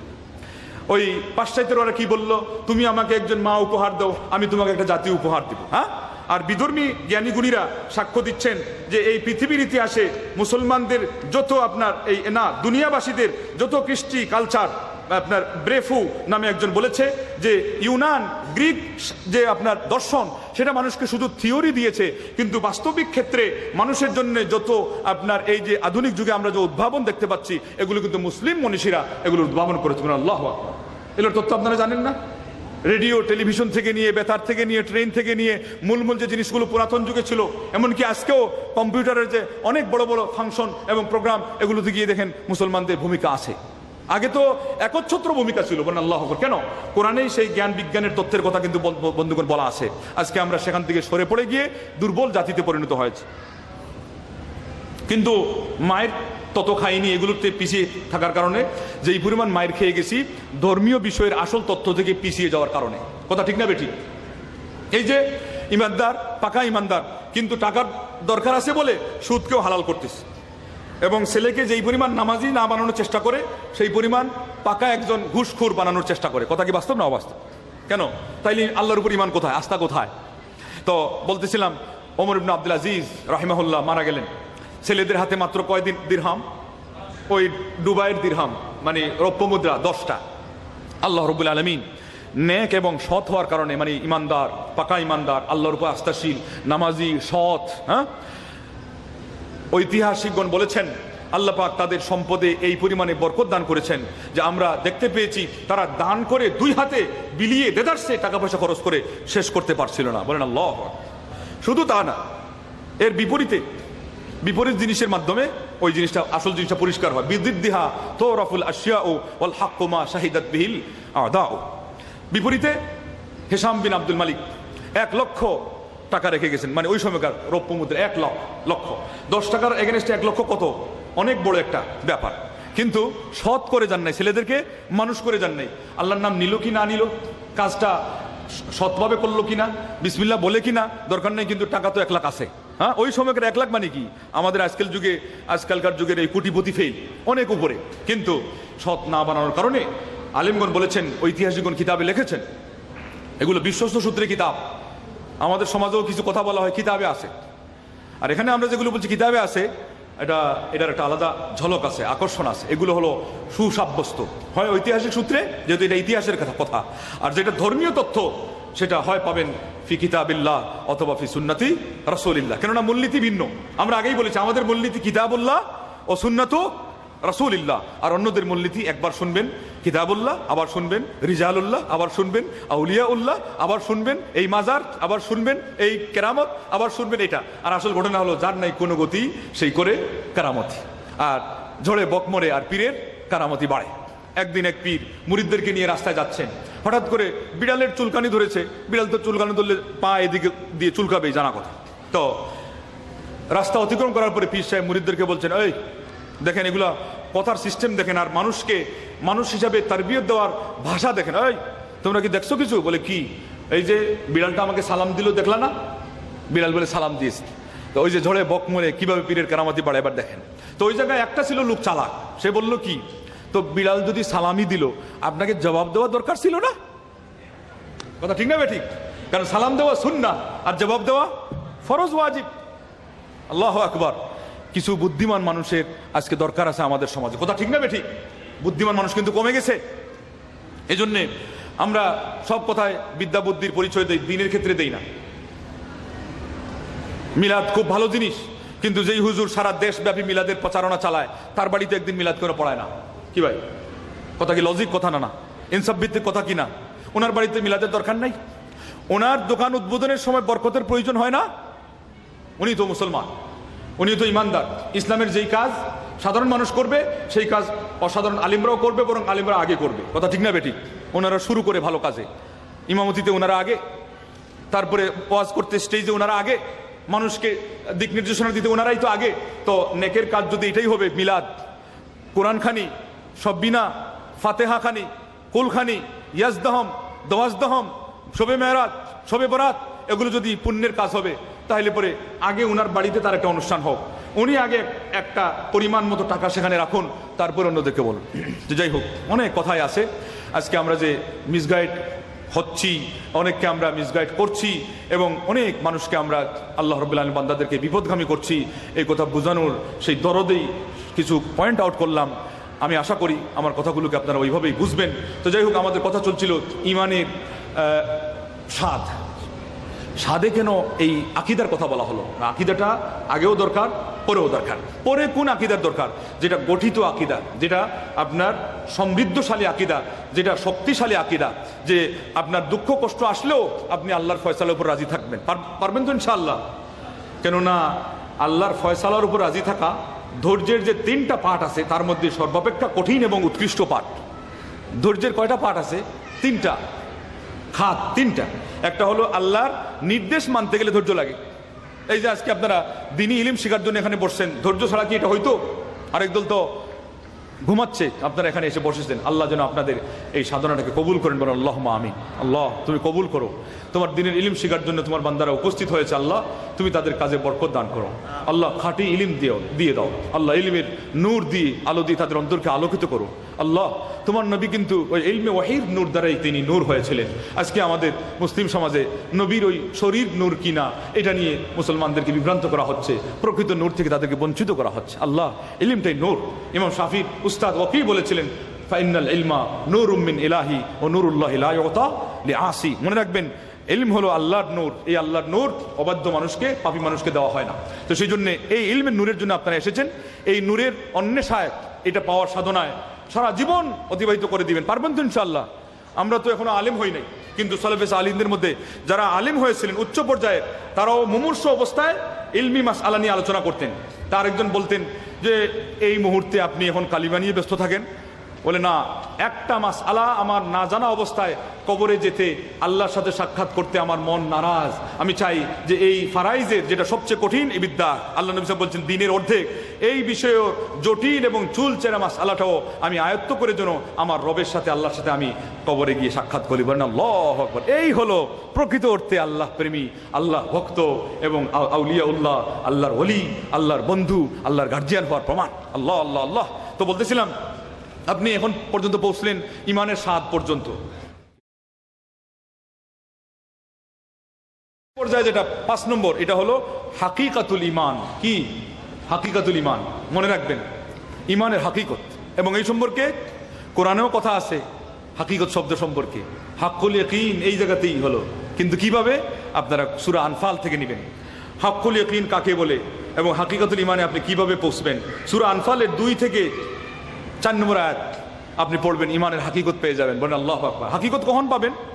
যখন আগের কালিমা পড়া, ইমানের কিছু কাজ বাস্তবায়ন করা, ইমানের মিষ্টান্ন অনুভব করা, উপভোগ করা, ইমানের স্বাদ উপভোগ করা, এই সবগুলোর সিঁড়ি বেয়ে আপনি উপরে উঠবেন, তখন হাকিকাতুল ইমানে পৌঁছে যাবেন। বলেন আল্লাহু আকবার। এই সম্পর্কে আল্লাহ পাক সূরা আনফালে বলেছেন, ইন্নামাল মুমিনুনা আল্লাযীনা ইযা যুকিরাল্লাহ ওয়াজিলাত কুলুবুহুম ওয়া ইযা তুলিয়াত আলাইহিম আয়াতুহু যাদাতুহুম ঈমানান ওয়া আলা রাব্বিহিম ইয়াতাওয়াক্কালুন আল্লাযীনা ইউকিমুনাস সালাহ ওয়া মিম্মা রাযাকনাহুম ইউনফিকুন উলাইকা হুমুল মুমিনুনা হাক্কান লাহুম দারাজাতুন ইনদা রাব্বিহিম ওয়া মাগফিরাতুন ওয়া রিজকুন কারীম। আল্লাহু আকবার। যখন প্রকৃত অর্থে ইমানের আসল স্তর, হাকিকত মানে কি? মূল, আসল মানে শীর্ষে পৌঁছে গেলেন, এমন অবস্থায় আপনার অবস্থা এমন হবে যে আল্লাহ রাব্বুল আলামিনের কথা যদি স্মরণ করিয়ে দেওয়া যায়, ওয়াজিলাত কুলুবুহুম, আপনার অন্তঃকরণ প্রকম্পিত হবে, মনের ভিতরে কাঁপন সৃষ্টি হয়ে যাবে। আর যদি আল্লাহর কোরআনের আয়াত তিলাওয়াত করা হয়, যাদাতুহুম ঈমানা, তাদের ঈমান বৃদ্ধি হয়। বলেন সুবহানাল্লাহ। ওয়া আলা রাব্বিহিম ইয়াতাওয়াক্কালুন, তারা আল্লাহ রাব্বুল আলামিনের উপরে পূর্ণ মাত্রায় ভরসা করতে শুরু করেন। এবং এর ফল কিভাবে প্রকাশ পায়? আল্লাযীনা ইউকিমুনাস সালাহ। এমন না যে ঈমান আমার কামিল হয়ে গেছে, এখন আমার নামাজের দরকার নেই। এগুলো শুনেন না নাই আমাদের সমাজে, ঈমান বলে কামিল হয়ে গেলে আর ইবাদতের বলে দরকার হয় না। এটা কোন ঈমান? এটা হলো অন্তঃসার শূন্য ঈমান, এটা হলো বিঘ্নিত ঈমান, এটা হলো বিগড়িয়ে দেওয়া ঈমান, বিকৃত ঈমান। প্রকৃত ঈমান উলাইকা হুমুল মুমিনুনা হাক্কা হলে আল্লাহ পাক বলেন আল্লাযীনা ইউকিমুনাস সালাহ, তারা বরং যেমন ঈমান মজবুত হয়, তাইলে তারা নামাজটাকে প্রকৃতভাবে তারা আরো প্রতিষ্ঠা করে। বলেন আল্লাহ, নামাজকে প্রতিষ্ঠা করে। ওই ইউকিমুনাস সালাহ, ওই তারপরে কি আছে? ওয়া মিম্মা রাযাকনাহুম ইউনফিকুন, এবং শুধু যাকাত দে তা না, যাকাতের উপরে আরো কিছু উচ্ছিষ্ট সম্পদ আল্লাহ দিয়েছেন, এগুলো থেকে তারা ব্যয় করে, অকাতরে তারা বিলিয়ে দেয়। এই পর্যায়ে পৌঁছলে আল্লাহ পাক বলছেন তাদের জন্য পুরস্কার কি আছে? আল্লাহ রাব্বুল আলামিন তাদের জন্য বহু উচ্চ স্তর দান করবেন জান্নাতে। জান্নাতে কিন্তু স্তর আছে, জানেন তো? প্রধানত 8টি স্তর তো আছেই, এরপরে কত সিঁড়ি যে আছে, আল্লাহ আল্লাহ। হাফিজে কোরআনের জন্য তো 6000-এর ঊর্ধ্বে সিঁড়ি আছে। 6000 প্রকৃত গণনা অনুযায়ী 236টা আয়াত ধরে নেন, যেটা হলো সঠিক জ্ঞানের সর্বোচ্চ সংখ্যা, আমরা সেটাই বললাম। এতটা সিঁড়ি, কিন্তু এখানে একটা অত্যন্ত কৌতূহলের ব্যাপার আছে। আজকে আপনি জান্নাতের উপরের সিঁড়ি নেওয়ার জন্য লালায়িত হন না, কিন্তু দুনিয়াতে আপনার বেতন যাতে আপনার কলিকের বেতনের চেয়ে বেশি হয়, আপনি সেই জন্য আপনি খুব বেশি লালায়িত থাকেন। এবার চিন্তা করে দেখেন এই বিষয় থেকে যে কি পাওয়া যায়। হাদিসে আসছে কাল কিয়ামতের দিন জান্নাতে যাওয়ার পরে নিম্ন স্তরের বন্ধু যখন আল্লাহকে বলবে যে আল্লাহ, আমার একটা বন্ধু ছিল দুনিয়াতে, সেও জান্নাতে এসেছে শুনেছি, কিন্তু দেখা পাই না, আমি তার সাথে সাক্ষাৎ করতে চাই। আল্লাহ রাব্বুল আলামিন উপরের স্তরের বন্ধুকে নিচে পাঠাবেন, বলে দেখা করে আসো। যেই ব্যক্তি জান্নাতে নিচের স্তর লাভ করেছে, উপরের স্তর শুধুমাত্র দেখার জন্য হলেও, তার বন্ধুর সাথে সাক্ষাতের বাহানা দিয়ে হলেও তার সেখানে আসার অধিকার নাই, প্রবেশাধিকার নাই। বলেন লা ইলাহা ইল্লাল্লাহ। আর জান্নাতের একটি সিঁড়ি থেকে যদি কোনো মানুষ বঞ্চিত হয়, তার যে আক্ষেপ থাকবে সেটা বর্ণনাতীত, কোনো ভাষা দিয়ে বর্ণনা করা সম্ভব না। আল্লাহ আল্লাহ আল্লাহ। জান্নাতের আরেকটা আক্ষেপের কথা শুনেন। মা আয়েশা রাদিয়াল্লাহু আনহা থেকে হাদিস, আল্লাহ নবী সাল্লাল্লাহু আলাইহি ওয়াসাল্লাম বলেছেন, তুবা লিমান ওয়াজাদা সাহিফাতাহু মালিআতান বিল ইস্তিগফার, যে ব্যক্তি কাল কিয়ামতের দিন তার আমলনামাকে আস্তাগফিরুল্লাহ আস্তাগফিরুল্লাহ আস্তাগফিরুল্লাহ এই আমলের মাধ্যমে ভরপুর পাবে, সেই লোকের জন্য সুসংবাদ। আল্লাহ আল্লাহ, মানে খুশির সংবাদ। কিয়ামতের দিন আস্তাগফিরুল্লাহ যদি বেশি পাওয়া যায়, এর অর্থ হলো পুরস্কার বেশি। বলেন আল্লাহু আকবার। একবার সুবহানাল্লাহ বললেই তো খেজুর বৃক্ষ লেগে গেছে। আর সেই বৃক্ষ কি? জান্নাতি বৃক্ষ। বুখারী শরীফের হাদিস আসছে যে একটা আপনার দ্রুতগামী বাহন 100 বছর চলবে। বলেন সুবহানাল্লাহ। ইয়াসিরুর রাকিবুল জাওয়াদ আস-সারি' মিআতা সানা লা ইয়াখতাউহা, দ্রুতগামী বাহন নিয়ে 100 বছর ওই গাছের ডালপালার নিচ দিয়ে সে ভ্রমণ করবে অতিক্রম করতে গেলে, এরপরে অতিক্রম করতে পারবে না। তাইলে আস্তাগফিরুল্লাহ তো একটা জিকির, সেই সাথে আস্তাগফিরুল্লাহর মাধ্যমে আল্লাহর কাছে আপনি ক্ষমা চাচ্ছেন, এতে আল্লাহ কিন্তু খুব খুশি হন। আস্তাগফিরুল্লাহ বললে আমার আল্লাহ খুশি হন এবং হাসিও দেন। বিশুদ্ধ হাদিসে আসছে আল্লাহ হাসেন, এবং আস্তাগফিরুল্লাহ শুনলে আল্লাহ হাসেন। আল্লাহকে হাসাইতে চান কেউ আছেন? এমন কে আছেন? কয়জন আছেন? কারণ আল্লাহ হাসলে তো আপনার জীবন হাসলো, আল্লাহ হাসলে আপনার ইহকাল হাসলো, আল্লাহ হাসলে আপনার ভাগ্য হাসলো, আল্লাহ হাসলে আপনার আখিরাত হাসলো, আল্লাহ হাসলে আপনার জীবনের সকল দুঃখ দুর্দশা মুছে গেল। বলেন আল্লাহু আকবার। তাহলে আস্তাগফিরুল্লাহ বেশি বলতে পারবেন তো ইনশাআল্লাহ? এবং হাদিসে আসছে ছেলের আস্তাগফিরুল্লাহ বলার কারণে বাপের কাজ হয়ে গেছে পরকালে। বলেন সুবহানাল্লাহ। তাইলে বাপের আমলনামাতে ছেলের আমলও জমা হওয়ার একটা প্রমাণ এখান থেকে পাওয়া যাচ্ছে। বলেন সুবহানাল্লাহ। তথেব প্রকৃত অর্থে যদি আপনি হাকিকতুল ইমানে পৌঁছে যান, তাইলে এখান থেকে বোঝা গেল আপনার আমলও মজবুত হবে। ইউকিমুনাস সালাহ, নামাজকে ঠিক মতো প্রতিষ্ঠা করবে। এরপরে আল্লাহ যা দান করেছেন, যে রিজিক দিয়েছেন, সেখান থেকে তারা অকাতরে বিলিয়ে দিবে, যার ফলে আল্লাহ রাব্বুল আলামিন তার মর্যাদা বৃদ্ধি করবেন। মর্যাদাটা সহজ কথা নয়। মুসলিম শরীফ, বুখারী শরীফ হাদিসে আসছে অথবা মুসলিমে আসছে যে একজন নিম্ন দেশের যে জান্নাতি, ঊর্ধ্ব দেশের জান্নাতি আর জান্নাতের নিম্ন স্তরের জান্নাতির এরিয়া কত? দুনিয়ার 10 রাজার রাজত্বের সমান। অথচ দূরত্ব এত বেশি যে নিম্ন স্তরে যিনি আছেন উনি, তার উপরে যিনি আছেন, ওনার সেই জগৎকে উনি তারকার মতো দেখবে, মিটমিটে জ্বলছে। বলেন আল্লাহু আকবার। তার মানে দূরত্বের কারণে। চন্দ্র তো অনেক বড়, আসমানের এক একটা তারকা এই পৃথিবীর অপেক্ষা বড়। আজকে আমরা ছোট দেখি কেন? দূরত্বের কারণে। এবার বুঝেন মহান রব্বুল আলামিন কাল কিয়ামতের দিন জান্নাতে আমাদের জন্য কি না রেখেছেন। বন্ধুগণ, এই জান্নাত পাইতে গেলে আমাদেরকে ঈমান গঠন করতে হবে। এই জান্নাত পাইতে গেলে আমাদেরকে দ্বীনের ইলম শিক্ষা করতে হবে। বিশেষ করে দাওয়াতের যে পদ্ধতি, আমার মূল কথা এখনো বলিই নেই, যাই হোক মূলের মূলটা বলে দেই। দাওয়াতের ক্ষেত্রে দুইটা জিনিস মনে রাখবেন। একটা হলো বিষয় আমি আজকে আলোচনায় করে ফেলেছি, আল্লাহর পরিচিতি, জান্নাত কিভাবে লাভ হবে, এটা হলো মূল বিষয়। ইমানটা হলো গঠন করা আসল বিষয়। আর ক্ষেত্র বা ব্যক্তি, সেই হিসাবে দাওয়াতের প্রথম স্টেপ, প্রথম যে অঙ্গন, সেটা হলো ব্যক্তি, তারপরে পরিবার। কথা মনে রাখবেন তো? তার মানে ব্যক্তি গঠন করতে হবে আগে। রাজি আছেন না নাই? আল্লাহ নবী সাল্লাল্লাহু আলাইহি ওয়াসাল্লাম যে সফল হয়েছিলেন তার দাওয়াতে, সেখানে সারা দুনিয়ার সকল শাস্ত্রীয় বিদ্বানগণ একমত যে মহান রব্বুল আলামিন তার নবীকে সফলতা দিয়েছিলেন। তিনি সাহাবায়ে কেরামদের মতো মানুষকে গঠন করেছিলেন। বলেন আল্লাহু আকবার। এই কথা বুঝে আসবে তো? মনে রাখতে পারবেন তো? সাহাবায়ে কেরামদেরকে গঠন করার ক্ষেত্রে আল্লাহ নবী মুহাম্মদ রাসূলুল্লাহ সাল্লাল্লাহু আলাইহি ওয়াসাল্লাম তাদের অন্তরকে আগে পরিচ্ছন্ন করেছিলেন। যেই অন্তরের পরিচ্ছন্ন দাবি রাখে তাকওয়া, তাকওয়ার সর্বপ্রথম কাজ হবে সে আঘাত হানবে মনের মধ্যে। মনটাকে হিংসা, বিদ্বেষ, ঘৃণা, হানাহানি, মানে প্রশ্রিকাতরতা, অহংকার, আত্মম্ভরিতা, আত্মগরিমা, এগুলো থেকে পরিষ্কার করবে। এরও আগে শিরিক থেকে, কুফরি থেকে, মুনাফিকি থেকে। আজকে আমাদের সমাজ কি হিংসামুক্ত নাকি ভাই? হিংসামুক্ত? এখানে আমরা যারা আছি, আমি যদি বলতেও পারি যে না আলহামদুলিল্লাহ শিরিক মুক্ত, কিন্তু হিংসা মুক্ত বলা যাবে না। যাবে? অহংকার মুক্ত 100-100, কিন্তু অহংকার থাকলে তো জান্নাত পাওয়া যাবে না সহজে। বুখারী হাদিসে কি আসছে? ওই ব্যক্তি জান্নাতে যেতে পারবে না যার মনের ভিতরে মিসকালু হাব্বাতিন মিন কিবির, সরিষার কণা পরিমাণ অহংকার আছে, জান্নাতে যাওয়া যাবে না। আরেক হাদিসে আসছে আল্লাহ পাক পিপিলিকার আকৃতিতে তাকে কিয়ামতের দিন হাসর করাবেন এবং বুলস নামক জেলখানায় তাকে ঢুকাবেন। চতুর্দিক থেকে তাকে অপমান ঘিরে বসবে, লা ইলাহা ইল্লাল্লাহ, এবং তাকে জাহান্নামীদের পুজ পান করিয়ে দেওয়া হবে। বলেন ইন্না লিল্লাহি ওয়া ইন্না ইলাইহি রাজিউন। তাহলে তাকওয়া কোথায় হলো? অহংকার তো দূর হলো না। আরেকজনের ভালো আমরা কি সবাই সইতে পারি? ইট সিমেন্টের ঘর ধসে ধসে পড়, খাগনলের ঘর খোদায় রক্ষা কর। কি কমু খুদারে, ধন দিছে গাধারে। আমাদের সমাজে এই ধরনের কথা আছে না নাই?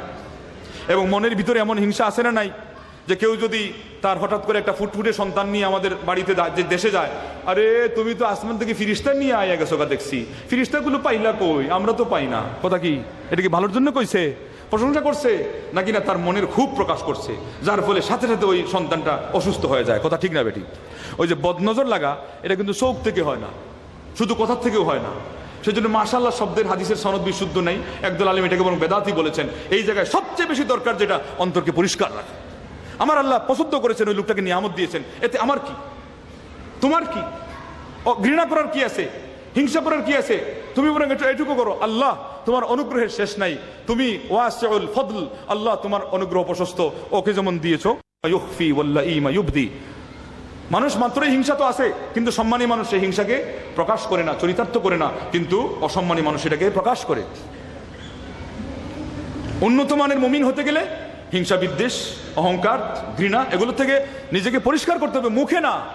আজকে তো আমাদের সমাজে জিঘাংসার মূলনীতি শুনি এবং হিংসা প্রতিহিংসা থেকে আমরা সবাই দূরে আছি, সব স্লোগান শুনি, কিন্তু আসল হিংসা আমাদের সমাজে সবচেয়ে বেশি আমরা তার প্রতিচ্ছবি দেখতে পাই। কথা বাস্তব না অবাস্তব? এমন হিংসুটে মানুষ আছে যে তার একটা চাহনির কারণে আরেক লোকের বিল্ডিং ধসে পড়ে যায়। আল্লাহ তুমি মাফ করো। হাদিসে আসছে যে আপনার তাকদীরের পরে পরে সবচেয়ে বেশি মানুষ মরে আপনার চোখ লাগার কারণে, ওইটা হিংসার তার সূত্র থেকে হয়। আল্লাহ নবী সাল্লাল্লাহু আলাইহি ওয়াসাল্লাম বলেছেন যে এই জিনিসটা এত সত্য এবং এত কঠিন যে ইউদখিলুল মার আল কাবরা ওয়াল ইবিল আল কিদরা, হিংসার নজরে মানুষকে যখন দেখা হয় মানুষ মরে কবরে পৌঁছে যায়, আর উট মরে ডেগের মধ্যে ঢুকে যায়। ডেগের মধ্যে কখন ঢুকে? মানে মারা যাওয়ার আগ মুহূর্তে যখন জবাই করে ফেলে মালিক, এত দামি জিনিস, তখন সে পাকশাক হয়ে খাদ্যের একটা উপাদানে পরিণত হয়, কিন্তু মানুষকে তো আর খাওয়া যাবে না। এই জন্য নবী সাল্লাল্লাহু আলাইহি ওয়াসাল্লাম বলছেন যে মানুষটা চোখ লাগার কারণে কবরে ঢুকে আর উট ডেগের মধ্যে ঢুকে। আল্লাহ আল্লাহ আল্লাহ। এরপরেও আমরা কি বদনজর থেকে বাঁচার জন্য হিংসার ক্ষেত্রে সজাগ হব না? আল্লাহ নবী সাল্লাল্লাহু আলাইহি ওয়াসাল্লাম বলছেন দাব্বা ইলাইকুম দাউল উমাম আল হাসাদু ওয়াল বাগদা লা আকুলু হালিকাতুর রাসি বাল হালিকাতুদ দ্বীন। তোমাদের মাঝে একটা কঠিন রোগ আছে, সেই রোগটা হলো অতীত যুগের মানুষের মধ্যেও ছিল। এই রোগের কারণে আমি এটা বলি না যে তোমাদের মাথা নেড়া হয়ে যায়, তোমাদের দিনটাই পর্যন্ত নষ্ট হয়ে যায়। দিন, তাহলে চোখ লাগিয়ে আপনি তার ছেলের স্বাস্থ্য নষ্ট করেন নাই, আপনার ঈমান নষ্ট করেছেন। আমরা কিন্তু অনেক সময় দুঃখ পাই, আল্লাহ এই চোখ লাগার এই শক্তিটা কেন দিল, যার ফলে আরেকটা লোক বুঝতেও পারে না, তার ছেলে অঙ্কুরে ঝরে পড়ে যায়, তার ধন সম্পত্তি নষ্ট হয়ে যায়। এটা আল্লাহর পরীক্ষা। কিন্তু এই যে আজকে মুসলিম সমাজে হিংসার রোগের ক্ষেত্রে যে যারা আলেম তাদেরকে এই রোগটা নির্ণয় করে তার চিকিৎসা দেওয়ার কথা ছিল, ওইটাই হলো আল্লাহ রাব্বুল আলামিনের পরীক্ষা। কেন আমরা হিংসা রোগের চিকিৎসা করি না? কেন যারা আলেম তারা হিংসা সম্পর্কে মানুষকে সতর্ক করেন না?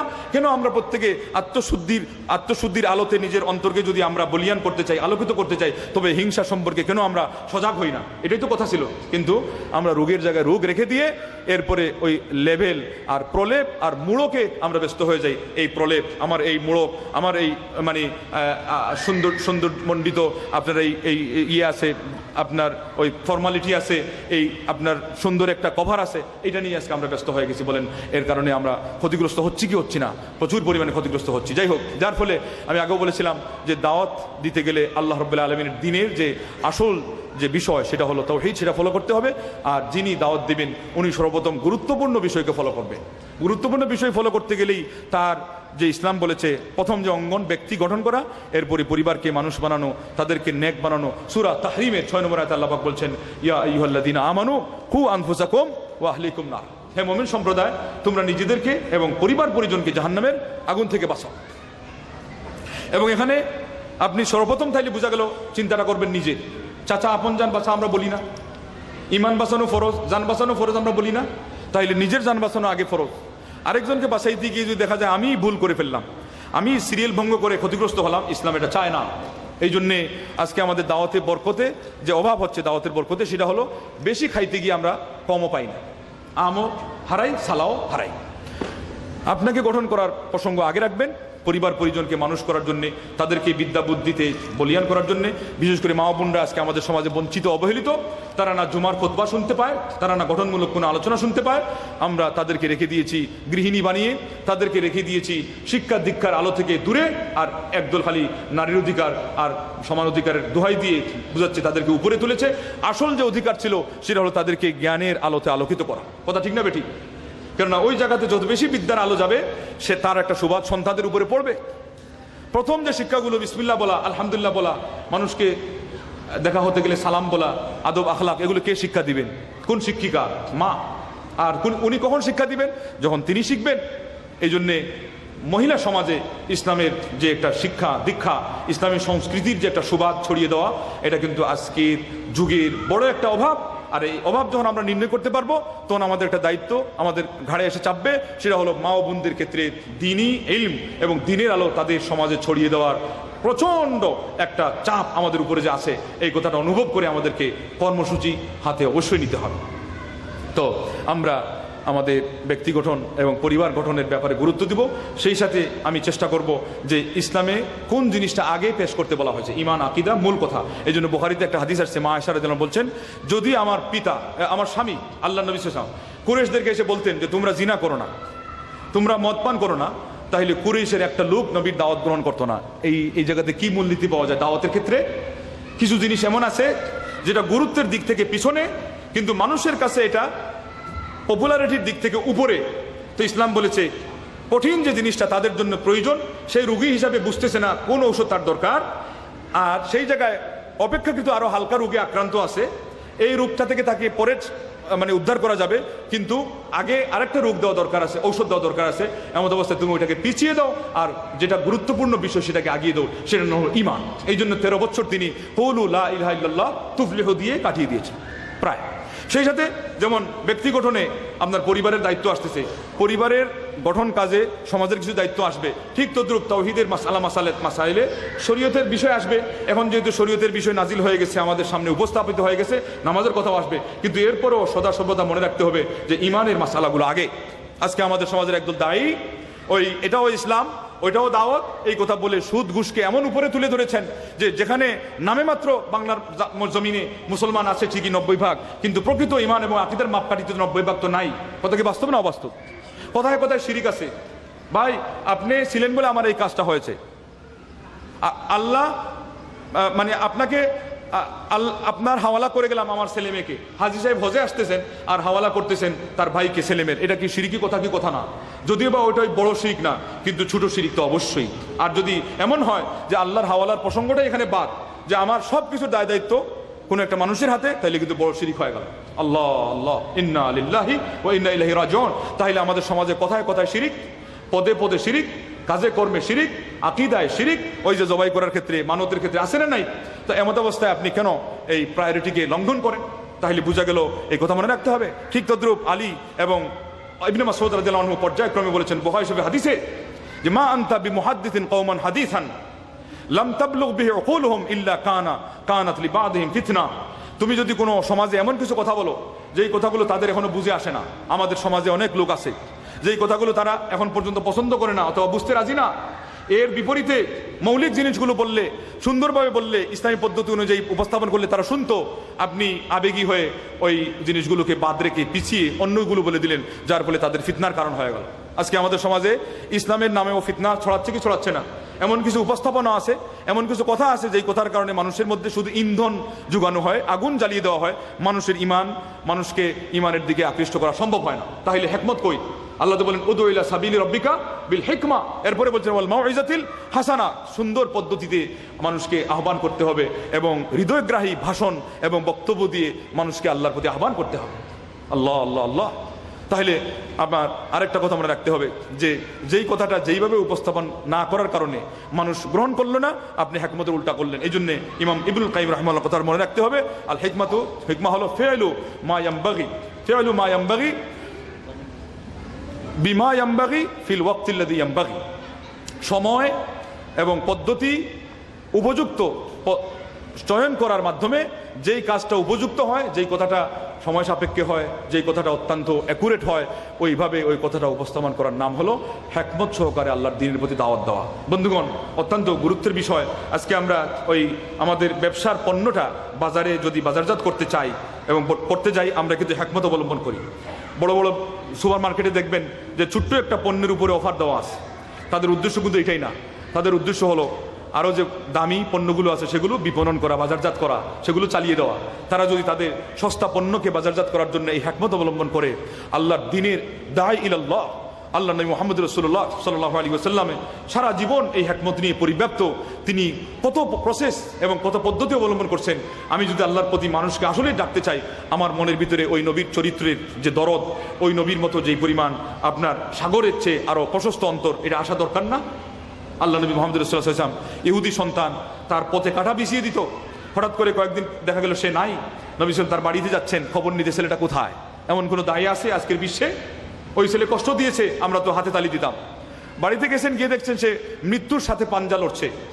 কিন্তু আল্লাহ নবী সাল্লাল্লাহু ওই যে দায়ী ইলাল্লাহ, তার মূল যে সার্ভিস, তার মূল যে রেসপন্সিবিলিটি, দাওয়া, বলছেন কুল লা ইলাহা ইল্লাল্লাহ, তুমি কালিমা পড়ো, লা ইলাহা ইল্লাল্লাহ বলো। ওই ছেলে বাপের দিকে তাকায় একবার, নবী সাল্লাল্লাহু আলাইহি ওয়াসাল্লামের দিকে তাকায় একবার, আল্লাহ নবী মুহাম্মদ রাসূলুল্লাহ সাল্লাল্লাহু আলাইহি ওয়াসাল্লামকে সম্বোধন করে তার কথা বলে বাপ বললেন আতে আবুল কাসিম, আমার দিকে দেখছো কি? আল্লাহর নবী এত বড় মহামানব, যার জন্য তুমি তার পথে কাঁটা বিছিয়ে রাখতে তিনি তোমাকে দেখা করতে আসছেন, এত বড় মহামানব, তিনি সত্য নবী না হয়ে পারেন না। আমি না হয় হতভাগা, এই ইসলাম আমি গ্রহণ করতে পারছি না, তোমাকে সৌভাগ্যের সোপানে পৌঁছিয়ে দেওয়ার জন্য তিনি এসেছেন, তুমি তার কথার অনুসরণ করো।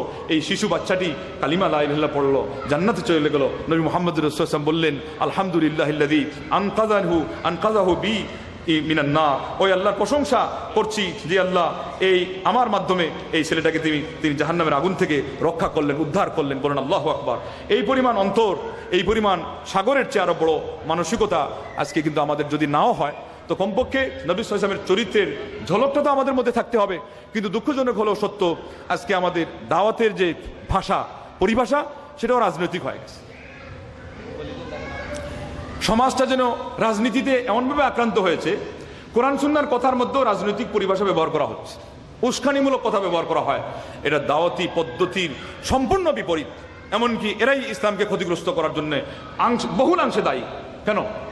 আপনি দাওয়াতের অঙ্গনে যখন আসবেন, দাওয়াতের ঐতিহ্য নিয়ে আসতে হবে, তা না হলে আপনি হিতে বিপরীত করে আপনি ইসলামের ক্ষতি করলেন। কথা বাস্তব না অবাস্তব? এই জন্যে আমাদের সমাজে ইসলামের শত্রুতা হচ্ছে, সন্দেহ নাই। আমাদের সমাজে ইসলামের বিরুদ্ধে বিশুদ্গার হচ্ছে, সন্দেহ নাই। এবং এদের তীব্র নিন্দা আমরা করি। যারা মুসলমানের সন্তান হয়ে আজকে নাস্তিক্যবাদের সেই বিষ বাষ্প ছড়িয়ে দিতে যাচ্ছে, যুবকদের ঈমান খর্ব করতে যাচ্ছে, তাদের জন্য আল্লাহর শত অভিশাপ, এতে সন্দেহ নাই, আমরাও তার সাথে আছি। কিন্তু এর অর্থ আদৌ এটা নয় যে ওরা নোংরা অবস্থানে থেকে নোংরামি করবে, কিন্তু আপনি নবীদের স্টেজে বসে ইসলামকে বিঘ্নিত করবেন, এটা আরো বড় মারাত্মক নয়। সময় আমার খুব কম, কিন্তু বিষয় সবচেয়ে স্পর্শকাতর। কথা কি বুঝাইতে পারছি কি পারি নাই? কারণ নবীদের স্টেজ এটা পবিত্র এবং এটা সবচেয়ে বড় মহৎ এবং সবচেয়ে গভীর। এখানে সামান্য কথা, সামান্য পদ্ধতি আপনি যদি না জানেন, আপনি দূরে থাকেন। এটা সহজ নয়। এটা হলো আগুন নিয়ে খেলা করার চেয়ে আরো জঘন্য। জান্নাতের প্রতি আহ্বান করবেন। ওই যে বলছিলাম, পাউডার ব্যবহার করতে গেলে পাথর দিয়ে ঘষেও দাঁতকে পরিষ্কার করে সেই ফুটপাতে নামে, আর আপনি জান্নাতের একজন আহ্বায়ক হবেন, অ্যাডভাইজার হবেন, তার সার্কুলার দিতে আসবেন, তার প্রচার করতে আসবেন, নবীদের সারিতে নিজেকে দাঁড় করাবেন, আর আপনার স্টাইলের মধ্যে, আপনার পদ্ধতির মধ্যে ভুল থাকবে, উস্কানি ফস্কানিমূলক কথা থাকবে এবং অগ্রহণযোগ্য ভাষা থাকবে, যে ভাষার মান উন্নত না, যেই ভাষা মার্জিত না। অথচ ইসলামের দাওয়াতের চরিত্রই হলো রিফক, নম্রতা এবং উন্নত স্টাইলের। মা উদিয়া রিফকু ফি শাইইন ইল্লা জানা ওয়া মা রুফিয়া মিন শাইইন ইল্লা শানা। মুসলিম শরীফের হাদিস। আল্লাহু আকবার। সৌন্দর্য সব বিপণনের জন্য আজকে ব্যবসায়ী যে পলিসি, তারা বলে যে ব্যবসাতে সফলতা অর্জন করতে গেলে আপনার কমিউনিকেশন লাগবে, তারপরে আপনার কমিটমেন্ট লাগবে, তারপরে এক্সচেঞ্জিং অফ গিফটস লাগবে, তারপরে কন্টিনিউটি অথবা স্টাবিলিটি লাগবে, মানুষের সাথে যোগাযোগ রক্ষা করা, মানুষের ওয়াদা রক্ষা করা, তারপরে হাদিয়া বিনিময় করা, তারপরে একটা কাজে লেগে থাকা। এগুলো পলিসি যদি ব্যবসা বাজারে বিপণন করার জন্য হয়, আমাদের ইসলাম এত বড় একটা মহান ধর্ম, যেটা দিয়ে আপনি মানুষকে জান্নাতে নিয়ে যাবেন, তার জন্য মানুষের সাথে সৌহার্দ্যপূর্ণ আচরণ, একটা হাদিয়া দেওয়া, একটা সুন্দর ভাষায় কথা বলা, মুস্কি হাসি দেওয়া, নম্রতা অবলম্বন করা, তার সাথে যোগাযোগ রক্ষা করা, তাকে আপনার কাছে টানা, তার সুখে দুঃখে পাশে দাঁড়ানো, এটা দরকার হয় না? যেই জিনিসটা সবচেয়ে বড়, সবচেয়ে দামি, সবচেয়ে ভারী, সেই জিনিসের পরিশ্রম সবচেয়ে বেশি লাগে। আল্লাহ পাক কোরআনে বলেছেন, সানুলকি আলাইকা কাউলান সাকিলা। হে নবী, আমি তোমার উপর অত্যন্ত ভারী একটা জিনিস চাপিয়ে দিচ্ছি। তো আজকে আমাদের সমাজ যেহেতু ইসলাম থেকে অনেক মানুষই উদাসীন, দূরে, এমন অবস্থায় তাদের সাথে শেখ আব্দুল আজিজ বিন বাজ, আল্লাহু আকবার, বিশ্বের মধ্যে আপনার অঙ্গুলিতে গণলে প্রথম সারিতে যে আলেম, তারাই হলো প্রকৃত আলেম, তারাই হলো আপনাদের জন্য দিক নির্দেশন দাতা। কেননা তারা আপনার সবচেয়ে কঠিন মুহূর্তে মুসলিম মিল্লাতকে গাইডলাইন করার যে কথা তারা বলেছেন। আমরা তো আমাদের ব্যবসা নিয়ে কথা বলি, তারা কি বলেছেন? যে বর্তমান বিশ্বে যেখানে ঈমান দুর্বল এবং ফিতনা ফাসাদ ব্যাপকতা লাভ করেছে, এই সময়ে যারা আল্লাহর দ্বীনের দাওয়াতের কাজ করবেন, তাদের চরিত্রের মধ্যে নম্রতা এবং সহজতা এটা যেন প্রাধান্য লাভ করে। আল্লাহু আকবার। আর আসলে তো এটা এর আগ থেকেই হয়ে আছে। কোরআন এবং সুন্নাহর মূল বক্তব্যই হলো যে দাওয়াতের আসল বিষয় সার্বিক যে ব্যবস্থাপনা এবং স্বাভাবিক যে অবস্থা থাকবে, এটা হলো মানুষের সাথে নরম আচরণ, সুন্দর ব্যবহার। কখনো কখনো পরিস্থিতি অনুযায়ী, বিশেষ করে আইনের কথা যখন আসবে, বিশেষ করে যখন সে কঠিন কিছু লঙ্ঘন করবে, বিশেষ করে সে যখন একেবারে আপনার বাপ মায়ের উপরে আঘাত হেনে, পিতামাতার উপর আঘাত হেনেই বলবে যে আই এম সরি, এটা তো আর মানুষ মাফ করবে না। আল্লাহ নবীকে বলবে উনি নাউজুবিল্লাহ, তার চরিত্রে কলুষ কালিমা আছে, এখানে আছে। এরপরও যেই জিনিসটা হলো আইনের দাবি রাখে, সেখানে আইন যদি আপনি হাতে নিয়ে ওই মারামারি করেন, আপনি ওই পাইকারি দরে মানুষকে চুরকে পিঠান, এমন অবস্থায় কিন্তু আর সরকার পক্ষ থেকে চুরের বিচার পাওয়া যায় না। কেন? আপনারা পাইকারি দরে তারা মারছেন। কথা ঠিক না বে ঠিক? তো সেই জন্য ওই জায়গাতে গেল যেখানে শক্ত আছে, কিছু রূঢ়তা আছে, কঠিন কিছু আছে। দণ্ডবিধি ইসলামে আসলে তো কঠিন, সেই জন্য তো বর্তমান বিজ্ঞানোন্নত যুগের কিছু মানুষ বলে এটা মানি না। আপনারা সেটা যদি ব্যক্তি জীবনে চালিয়ে দেন, সরকারি ক্ষমতা না পাইতে সেটা চালাই দেন, মানুষ কি বলবে? ইসলাম সম্পর্কে ভুল ধারণাই তো পোষণ করবে। অথচ ইসলাম সারা বিশ্বে ঢুকার এবং ব্যবহার লাভ করার পিছনে সর্বপ্রধান যে বৈশিষ্ট্য কাজ করেছে গুড ম্যানার এবং গুড মুরাল, ভালো এবং উন্নত চরিত্র এবং আদব আখলাক, শিষ্টাচারিতা ইসলামকে কিন্তু মানুষের রাষ্ট্রে ঢুকিয়ে দেওয়ার আগে মানুষের অন্তর্দেশে তারা ইসলামকে ঢুকিয়ে দিয়েছে। আল্লাহু আকবার। মুসলমানরা সাহাবায়ে কেরামগণ চরিত্রের মাধ্যমে এটা কাজ করেছেন। অতএব আজকে আমাদের এই কথাটা অত্যন্ত গুরুত্ব সহকারে মনে রাখা দরকার যে ইসলামটাকে আমরা আগে ভালো করে বুঝবো, তারপরে আমরা আমলে আনবো। এটা কিন্তু সিরিয়াল, আগে ইলম শিখা, এরপরে আমলে আনা, এরপরে আমরা দাওয়াতি কাজ করব। কিন্তু দাওয়াতি কাজ যেহেতু সবার শীর্ষে, সবার উপরে, দাওয়াতি কাজ ওই মানের চরিত্র চায়, ওই মানের বিদ্যা চায়, ওই মানের বুদ্ধি চায়। 1 মন ইলমের সাথে 9 মন আকলের যেমন দরকার হয়, এটা হলো দাওয়াতি ক্ষেত্রেই, এটা মনে রাখবেন। আল্লাহ রাব্বুল আলামিন যেন আমাদেরকে তার এত সুমহান দিন এবং ধর্ম সেটাকে গভীরভাবে বুঝে সেটার সৌন্দর্য অনুধাবন এবং উপলব্ধি করে সেটাকে আমাদের বাস্তব জীবনে রূপায়ণ করে ব্যক্তি থেকে পরিবার জীবনে সেটার যেন আমরা তার সুবাদে আলোকিত করে সমাজ পর্যন্ত, রাষ্ট্র এবং আন্তর্জাতিক অঙ্গন পর্যন্ত আমরা তার যে সুবাষ্প এবং সুবাতাস বায়ু সেটা ছড়িয়ে দেওয়ার জন্য আমরা প্রস্তুত হতে পারি। মহান রব্বুল আলামিন যেন আমাদেরকে এই সুমহান কাজের জন্য কবুল করে নেন, বলুন আল্লাহুম্মা আমিন। আমরা যারা এখানে উপস্থিত হয়েছি, আমাদের মা ও বোনরা হাজির হয়েছেন, আল্লাহ যেন সবার গুনাহ খাতাকে মাফ করে দেন। আমাদের এই কষ্টটাকে যেন আল্লাহর পথের একটা সাধনা হিসাবে আল্লাহ রাব্বুল আলামিন কবুল করে নেন এবং এর বিনিময়ে আমাদের পুরা জীবন যেন আল্লাহ তার পথে অটল অবিচল রাখেন। আমাদের সন্তান সন্ততিদের পর্যন্ত, আমাদের পরবর্তী প্রজন্মদেরকে আল্লাহ যেন আল্লাহর দ্বীনের উপরে অটল রাখেন এবং যারা মারা গেছেন তাদেরকে আল্লাহ মাফ করে দেন, জান্নাত নসিব করেন, বলুন আল্লাহুম্মা আমিন। ওয়া আখিরু দাওয়ানা আনিল হামদুলিল্লাহি রাব্বিল আলামিন।